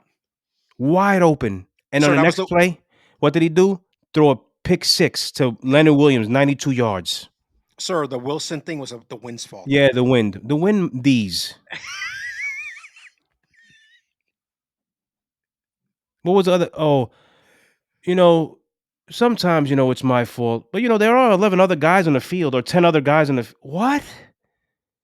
Like, what? Just please, somebody just drop a bomb there and let's get this. Why are we even playing football for the rest of the year? I'm done with this shit, man. Like, the NFL just should be happy that people like me that just like to just watch football still. No matter what the team is, I'm just going to watch every Sunday. It's a ritual. This is what I do until the day I fucking drop dead. But this is agonizing, man. Watching our local team, man, we stink. We suck. And then I heard earlier on a clip on X, this dopey guy. I hate mentioning his name because I think he just says things because this is why people are Sal. Oh God. He was essentially like, I think people are being too hard on Rodgers. You expected too much from him. Like, what? This is the reason you bring this guy in. He's not what he used to be. Yeah, no shit, but you still brought him in for this reasoning. Listen, you guys shat all over this kid last year because I'm going to keep bringing him up. You know why? Because people still talk about him. Yeah. But guess what, guys? Last year and the year before that, they won 7 games. Those are facts. Take everything off the table. Those are facts. Don't say, well, the defense was better. I don't want to hear anything. I don't want to hear any of that. The Jets are 3-9. You know what I think Aaron Rodgers' biggest problem is in his own mind. He still thinks he could make those throws that he did 10 years ago, and he can't. Yeah, you're right. He's done. He should not contemplate coming back here. They shouldn't contemplate bringing him back here. They have to start over, and they have to find a way. And like I said, I don't believe in tanking, but they have to find a way to lose the rest of these games because this is pitiful. Pitiful, man. Pitiful. Well, I mean, Ober came out today and said that Rodgers is going to keep playing. He's going to be the starter coming up here on He's Sunday. in way over his head too, and it's not his fault. Well, They had to yeah, hire an that's interim. true. Bro, have you seen it? Have you heard his interview? They're cringe when he No, I speaks at have that not. podium. They're cringe, man. It's like he's trying to do his best into saying, you know, that when someone tries to do their best to answer a question, but then he winds up talking too much or saying something he's not supposed to say. It's so cringe, Oh man. God, that's bad. It's cringe. But then at the same time, my biggest problem with him was you didn't give the defensive calling duties over to somebody else. You're still trying to do. You're way over your head. This is the first time you're doing this, bro. Like, It's funny. come on, man. Everything was supposed to be get better. You got rid of Salah. Right. You got rid of this guy, and for some reason things have gotten worse. Worse. It's funny you bring up that point about the defense because think about it. The defense has gotten worse since he took over as head Worse. coach because his attention split. You know what I Can't mean? do it. I'm telling you, unless you're like been in the league for a long time and you could do that, that's hard to do, man. That's hard to do. You're trying to coach a team and you're trying to call the defense as an interim coach. Oh my God. Yeah. By the way, I thought we would have a little fun today because today is Mr. Rogers' 41st birthday. We are older than him, which is fucking insane to think about. He Like, shares I'm a birthday beside with myself. my son. Oh, that's right. Shout out David. That's right. He turned 12 today. Oh my God. I Yep. can't. It's. I'm a little sick in my stomach that we're older than Aaron Rodgers, which is fucking insane. So, sir, if you had an opportunity to give Mr. Rogers a gift today, on today, his 41st birthday, his 41st year of life on this earth, what would you get him? I'd say this. I make sure I eat a lot of corn the night before.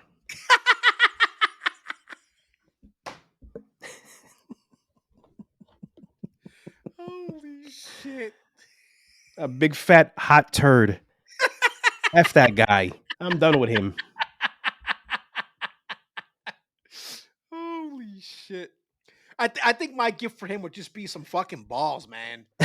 I mean, seriously, because this guy, it's everybody's fault. You That's just said it. everybody's It's fault but everybody's his. fault but his. Like I've never seen someone deflect blame as much as he has, and not coming to the realization that, bro, you're not fucking Tom Brady. I'm sorry. Tom Brady was the exception to the rule about getting older because he fucking, slept in a fucking plastic bubble like Michael Jackson. Um, you're not, no matter how much fucking shit you do in the Amazon forest, or whatever the fuck you're doing over there in the cave or whatever. Like it's not working. You have to. I think he's gonna have to just take this off season and sit down with himself and be like, I can't do this anymore. And yeah, I know he was moving around better yesterday. The bye week helped him, but like you said, Wilson's wide open, and he fucking misses him because of the wind, supposedly because of the wind. Come on, man. That's oh boy. Who are they playing next week? I wrote it down. They're playing the Miami Dolphins. Yes. Yeah. We'll get to our picks. Oh boy. It's over, Anyway. man. It's over. That's it. That's all I have to say. We're done with this. Wasting my time. Speaking of turkeys, the Giants. My God. Here's my question. Forget about Drew Lock. He sucks. That guy's fucking awful. No wonder why he's not. I mean, pick your poison. Him or fucking DeVito. They're both fucking terrible. Here's my thing, and I had some things here about the O-line. Yeah. Whatever. Yeah, who cares? Nobody cares about this at this point. Here's my question to you. Two things. Will the Giants actually win another game this year? Because if you look at the schedule, it's not looking very good. That's Can I question see number them one. winning a couple games here? If I had to pick two of the games, I'd say sure. Who would you say? So let me just go I through would this probably quick. say I would. Okay, go ahead. Yeah, 5 games remaining. Saints, home against the Saints, home against the Ravens, at Falcons, home against the Colts, and at the Eagles. Can you see them winning a couple of more games there? The only reason I say the Eagles is it depends what they're playing for. True. That's a good point. I could see them being the Saints. The Saints ain't whatever. Yeah. And now even more so, I'm not sold on the Falcons. They look like turds. They need to bring in that big Penix. Let him start. I see what you did there. I could even see them being the Colts. Can that happen? No, but you want me to tell you who I could see them be, whether it's two of them or four of them, three of them, one of them. Those are the teams. I don't think the Ravens are playing for too much. I don't see them beating them. That's not this. That's not next week. It's the week after. Yeah. So, but do I see them like in reality doing it? Probably not. And I Yeah. don't really think they need to go 2-15 on your bullet point here. I think they should be fired now. Yo, I get that, but I guess the question is, just for the benefit of the audience, what I wrote down in the notes was, if you go 2-15, if the Giants do not win another game this year, is that grounds for being fired? I say yes. I say yes. LeeJay says yes. Because you got at some point you got to stop using the excuse of they didn't get their guy. They were forced on this guy. But let me tell you something. You re-signed this guy. So now it all resets. He's your guy now. Because you could have went another route. You Right. could have franchise tagged him, kept Barkley, did whatever. I don't know how the money works. You figure that out. But you re-signed this guy based off 1 year of a playoff. And us dopey fans, a lot of them kept calling for this guy ain't the answer. This guy ain't the answer. You guys chose to re-sign him to all that money. So not choosing your own guy, to me, that goes out the window. Number two, there's been a lot of players, because people talking about on the radio and professional athletes, they talk, a lot of players on that team quit. When you start quitting, that goes to the coach. Yeah. Because you don't have to have the most talent, but you could play hard. And we just see that you're lacking something athletically, that you're not better than the next guy. But that next guy thinks he's owed something because he's better than you athletically. And then he quits. He don't want to do that. That goes to coaching. So forget about you getting your chance with the guy you want. And like you and I spoke about last week, who's to say that any of these guys are going to be their guys this year? Yeah. So now they're forced to pick somebody. And it doesn't work out again. That's why I told you, if you bring them back, they at least get another 2 years. At the least. And what have we always said? And it stands true. You bring a new guy, if you start him right away, it's not going to work, especially if the problems you're complaining about this year, you don't fix next year. They're going to have the same problems. So let's see if you do sit him. That's why if you do sit him and let him learn, guess what? You're actually going to get another year. So you're going to get 3 years. You'll be here at least another 3 years. That's how I see it. And real quick, a little short span here to pivot a little bit, because this goes to what we're talking about. Have you seen what the Panthers have done these last few weeks? They haven't won, but they've been in the game, right? Yeah. They're playing Bryce hard. Young was benched. Maybe he learned something while he was benched? Did he see this shit differently? Because he's coming out. He's not having like Joe Montana. That's not what I'm saying. But you can see the guy learned from sitting on the bench. They almost beat the Chiefs. Yeah, almost woulda, shoulda, could. I get it, but there's a point to this. They almost beat Tampa Bay yesterday, and they look a lot better, and he looks a lot better. And that was just a short period of time. I have nothing else. You rest your case? That rests my case. I'm done here. I'll continue to be a dummy. Sir, that's why we named the podcast what we did. Oh, Unbelievable. boy. All right. Let's get to our betting picks for the week. I actually fucking wrote them down today. About time. I know. Instead of going on the fly. Let's do the two locals Uh first, and then we'll go from there. yes. I'll go first. So Jets at the Dolphins. The Jets are plus 6.5. I'm actually gonna take the Jets on this one. Oh my god, dude. Here's my reasoning is because listen, sir, I'm looking at this purely from a betting perspective. These games have been close. It's not like they're getting blown out. Their games have been close. They're just not winning. So if you're going to give me 6.5 against a Dolphins team that really isn't that good, I'm going to take the Jets at 6.5. Nope, I'm still standing pat. Give me Miami minus 6.5. I don't care about your spread. I don't care about your stupid FanDuel. Give me Miami all day, every day. Jets suck. Holy shit. Okay, Saints at Giants. Saints are favored by 4.5. This is how bad things have gone for the Giants. I'm going with the Giants. I mean, with the Oh Saints on this boy. one. No, I'm going with the Oh, Saints. At minus 4.5. Sir. I'm going with the Saints as well. Okay. I'm done with both these teams. I've had enough. Okay. So my first, hopefully same game. We're going out to Cali with the Bears at the 49ers. Did you say that game too? No. Oh, okay, good. And I'm taking the Bears, who are plus 3.5. I have a feeling that, in case everybody hasn't heard, Eberflus got fucking fired on Friday afternoon after he gave his press conference that morning. I think the Bears are going to come out and they've been playing better, right? I think Yep. they're going to come out and actually like beat the 49ers, who, by the way, as you saw last night, They're all battered up. They're all beaten up. Christian It's over for McCaffrey them. is, yeah. He should I have got mean, fired by having a last name Eberflus. Fuck out of here. Eberflus. What the fuck's an Eberflus?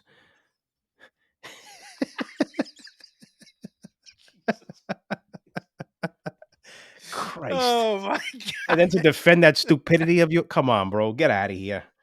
Take a Bro, hike. You should never be a head coach again. did you hear you heard the answer, right? Yeah, he's just come on, Yeah. man. He should never be a head coach again. You obviously do not know what you're doing. Anyway, my third game, we're gonna go out to Arizona. And I'm gonna go with the Seattle Seahawks at plus 2.5. I think Okay. they're gonna win this game by at least a touchdown. By the way, going back to that Bears thing, did you hear about the I forget which player it was, but apparently when Eberflus started giving his like post-game speech, the guy went on like a 15-minute rant, like cursing out the coach. And there you go. That's all you need to know about what was going on. Eberfuck. Are you done? Jesus Christ, man. It's just these are the people that get jobs and get paid a lot of money, man. Yeah, it's That's all I bad. gotta say. I'm not even gonna Yeah. get into it. Let's move on. Yeah. Game number 4. Well, one more thing. This is because now guess who's going to be a candidate for the Bears job? Robert Oh, Flores. I'm hearing that's a perfect spot for Belichick because it's already, there's not a rebuild there. And this guy's name keeps coming up. And what the hell did he ever do? Cliff Kingsbury. Oh, you know why? Come on, bro. Well, I think he interviewed for the job. Did he interview for it last time? I can't remember.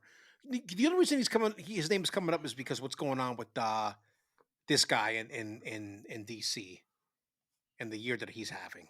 So You get tricked into these offensive coordinators having this. Just go back to what he did when he was around Arizona. F that up. Whatever. Hire whoever the hell you want to hire. I don't care. And watch it blow up right in your face again. all right, game number 4, Bengals at them boys. I got to pick that game. Oh, you did? Okay. I'm actually going to take them boys plus 6.5 because the Bengals defense is fucking It's atrocious. horrendous. Just Like, think about this. They averaged like terrible. over 30 points all these last game, and they still lost. Yeah, it's crazy, bro. It's And that's crazy. exactly. I'm basing my reasoning to pick Dallas the same way you're basing your reason. Their Yeah. defense is atrocious.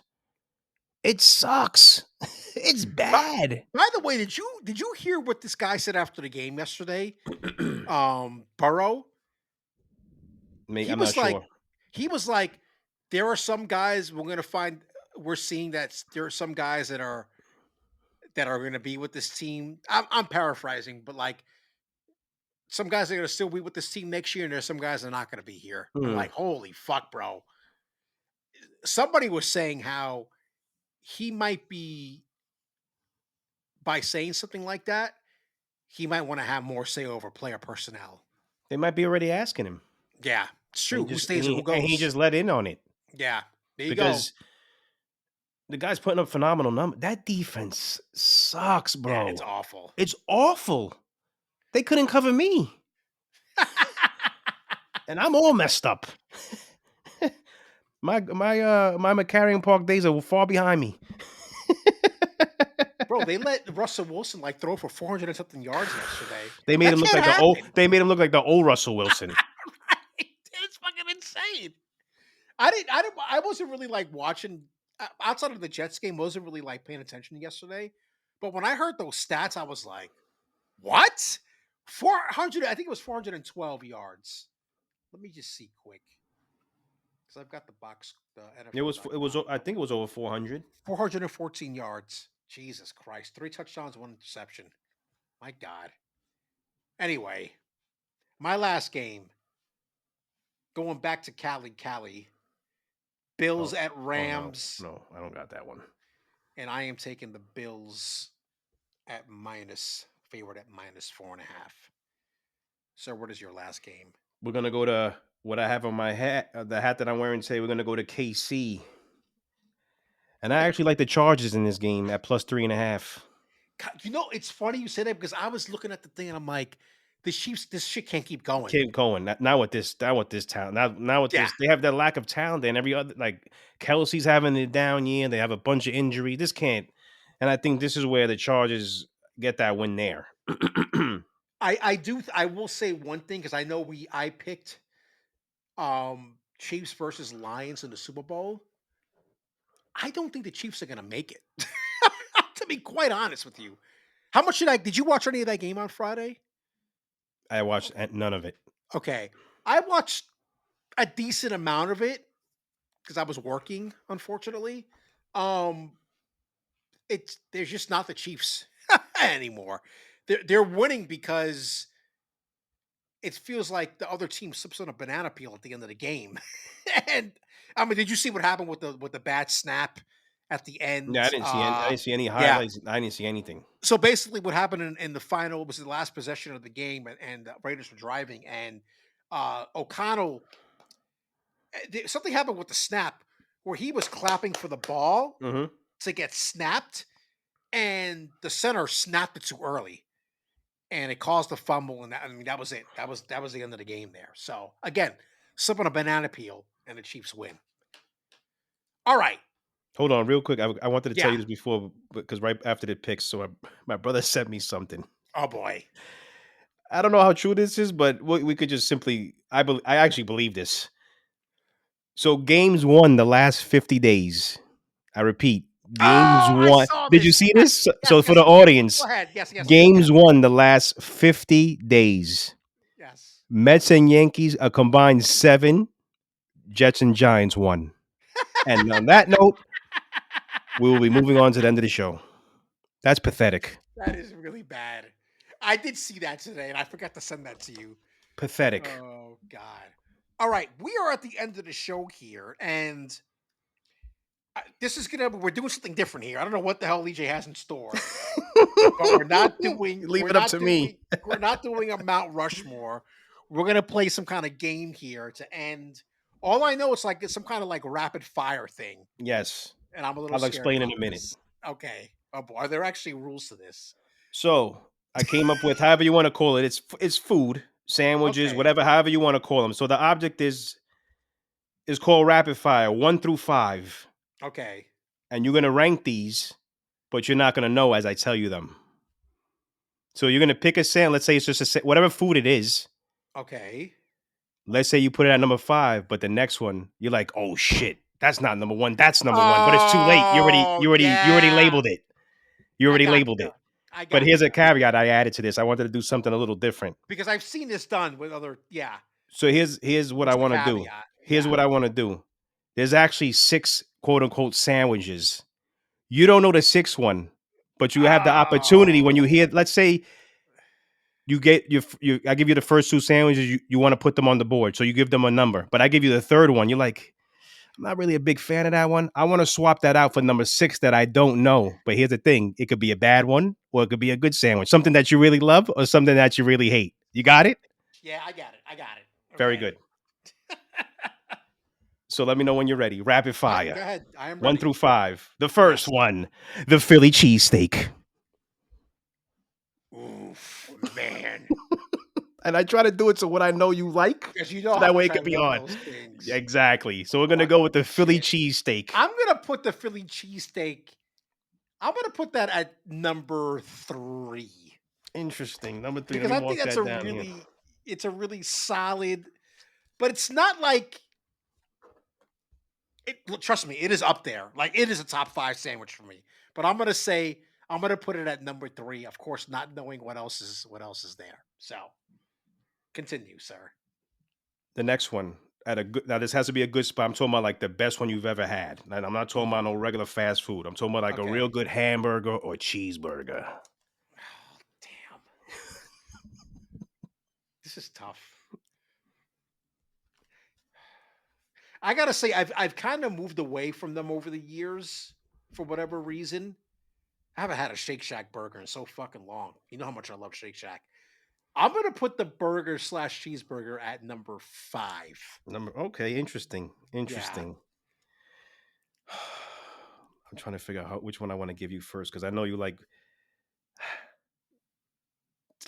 We're gonna go with this because I really like this sandwich. When I went there, I guess it's called the. Is it called the Chicago beef? Oh yeah, the Chicago beef sandwich.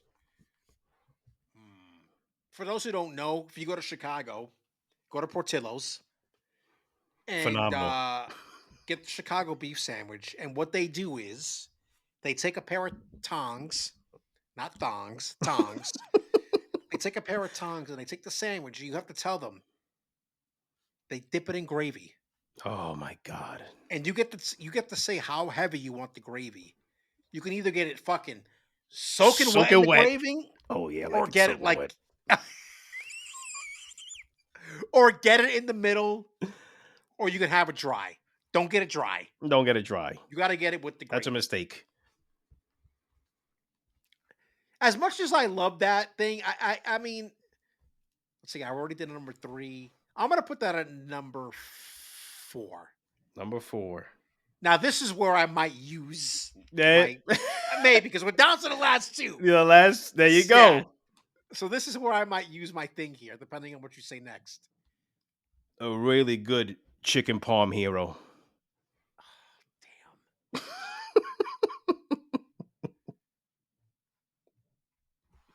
I think I did this the right way. Okay, let's switch that out for the other For number 6. So you want to Yeah. switch this for the one that you don't know about yet. Yes. So that means this next one you have to put on the list. Yes. Sausage and peppers. Ooh, damn. That's a tough one. That would have to be number 2. Number Right, 2, 'cause sausage and peppers. That's not going to be number 1. I can live with that being number 2 on the list. And I think you lucked out here. You're number Sir, 1. number 1 has to be what I know. It has to be, right? The bacon, egg, and cheese. I mean, there you go, bro. He nailed it. Piece of shit. Damn it. Listen, guys. There are a few things in this world that I am a fucking snob about. And a bacon, egg, and cheese. As simple as that sounds, to him it's not. No, because you have no idea how wrong it could be. And he likes extra ketchup, by the way. No, I don't. I hate that shit. Bacon, egg, cheese, ketchup. Fuck you, you fucking Long Islanders. Get the fuck out of here. Apparently, that's a thing out there. Fuck off. Fuck you with that, bro. Listen, I think we share the story on here, right? Going to that Jewish bakery in Boston, near where I used to Oh live in yeah, Boston, we talked about that. and how awful that thing is. And listen, even up here, there's a place nearby that does a bacon, egg, and cheese that I occasionally go to. It's okay. There is nothing like me going to Baker's Dozen in Greenpoint and getting a bacon, egg, and cheese on one of their nice, fluffy fucking bagels. Fucking phenomenal. That was pretty good. So next week I'm gonna have to think of So something. next week, you want to do that? Do it that Yeah, way, and we I do gotta it, think about something. and then I'll go. Jesus Christ. Oh, I've seen this game done before, but I said I want to change it up somehow, and I figured yeah. out that would be the best way to change it up a little bit. I think I would have a good topic, but I'll have to think about it some more. I'm gonna text Mel. Because you could run with this a couple weeks with a bunch of different things, Oh yeah, yeah, yeah, different yeah, ways you could do yeah, this. We could do yeah. this. Yep. Definitely. I already have one thing in mind, so I'm gonna have to text Mel for some 411 on a few of those things. Anyway, all right. That's gonna do it for episode number 25 of Two Dummies That Just Watch, a sports podcast between friends. Don't forget that we'll be back in your ear holes again next Wednesday. So please look forward to that. And if you're on Spotify, by the way, I mentioned this earlier, I'm gonna be messing around with it over the weekend because apparently you can now post clips on Spotify. So if you listen to us on Spotify, I don't know, maybe send me an email, send me a message. You can send me a message on Instagram, Two Dummies That Just Watch account, and let me know if you see the clips on Spotify. I'll test it out here on my own and see how it goes. But anyway, that's gonna do it for us. I am Will Hernandez here for Mr. LeeJay Perilla, and we will see you next week. Peace out. Later.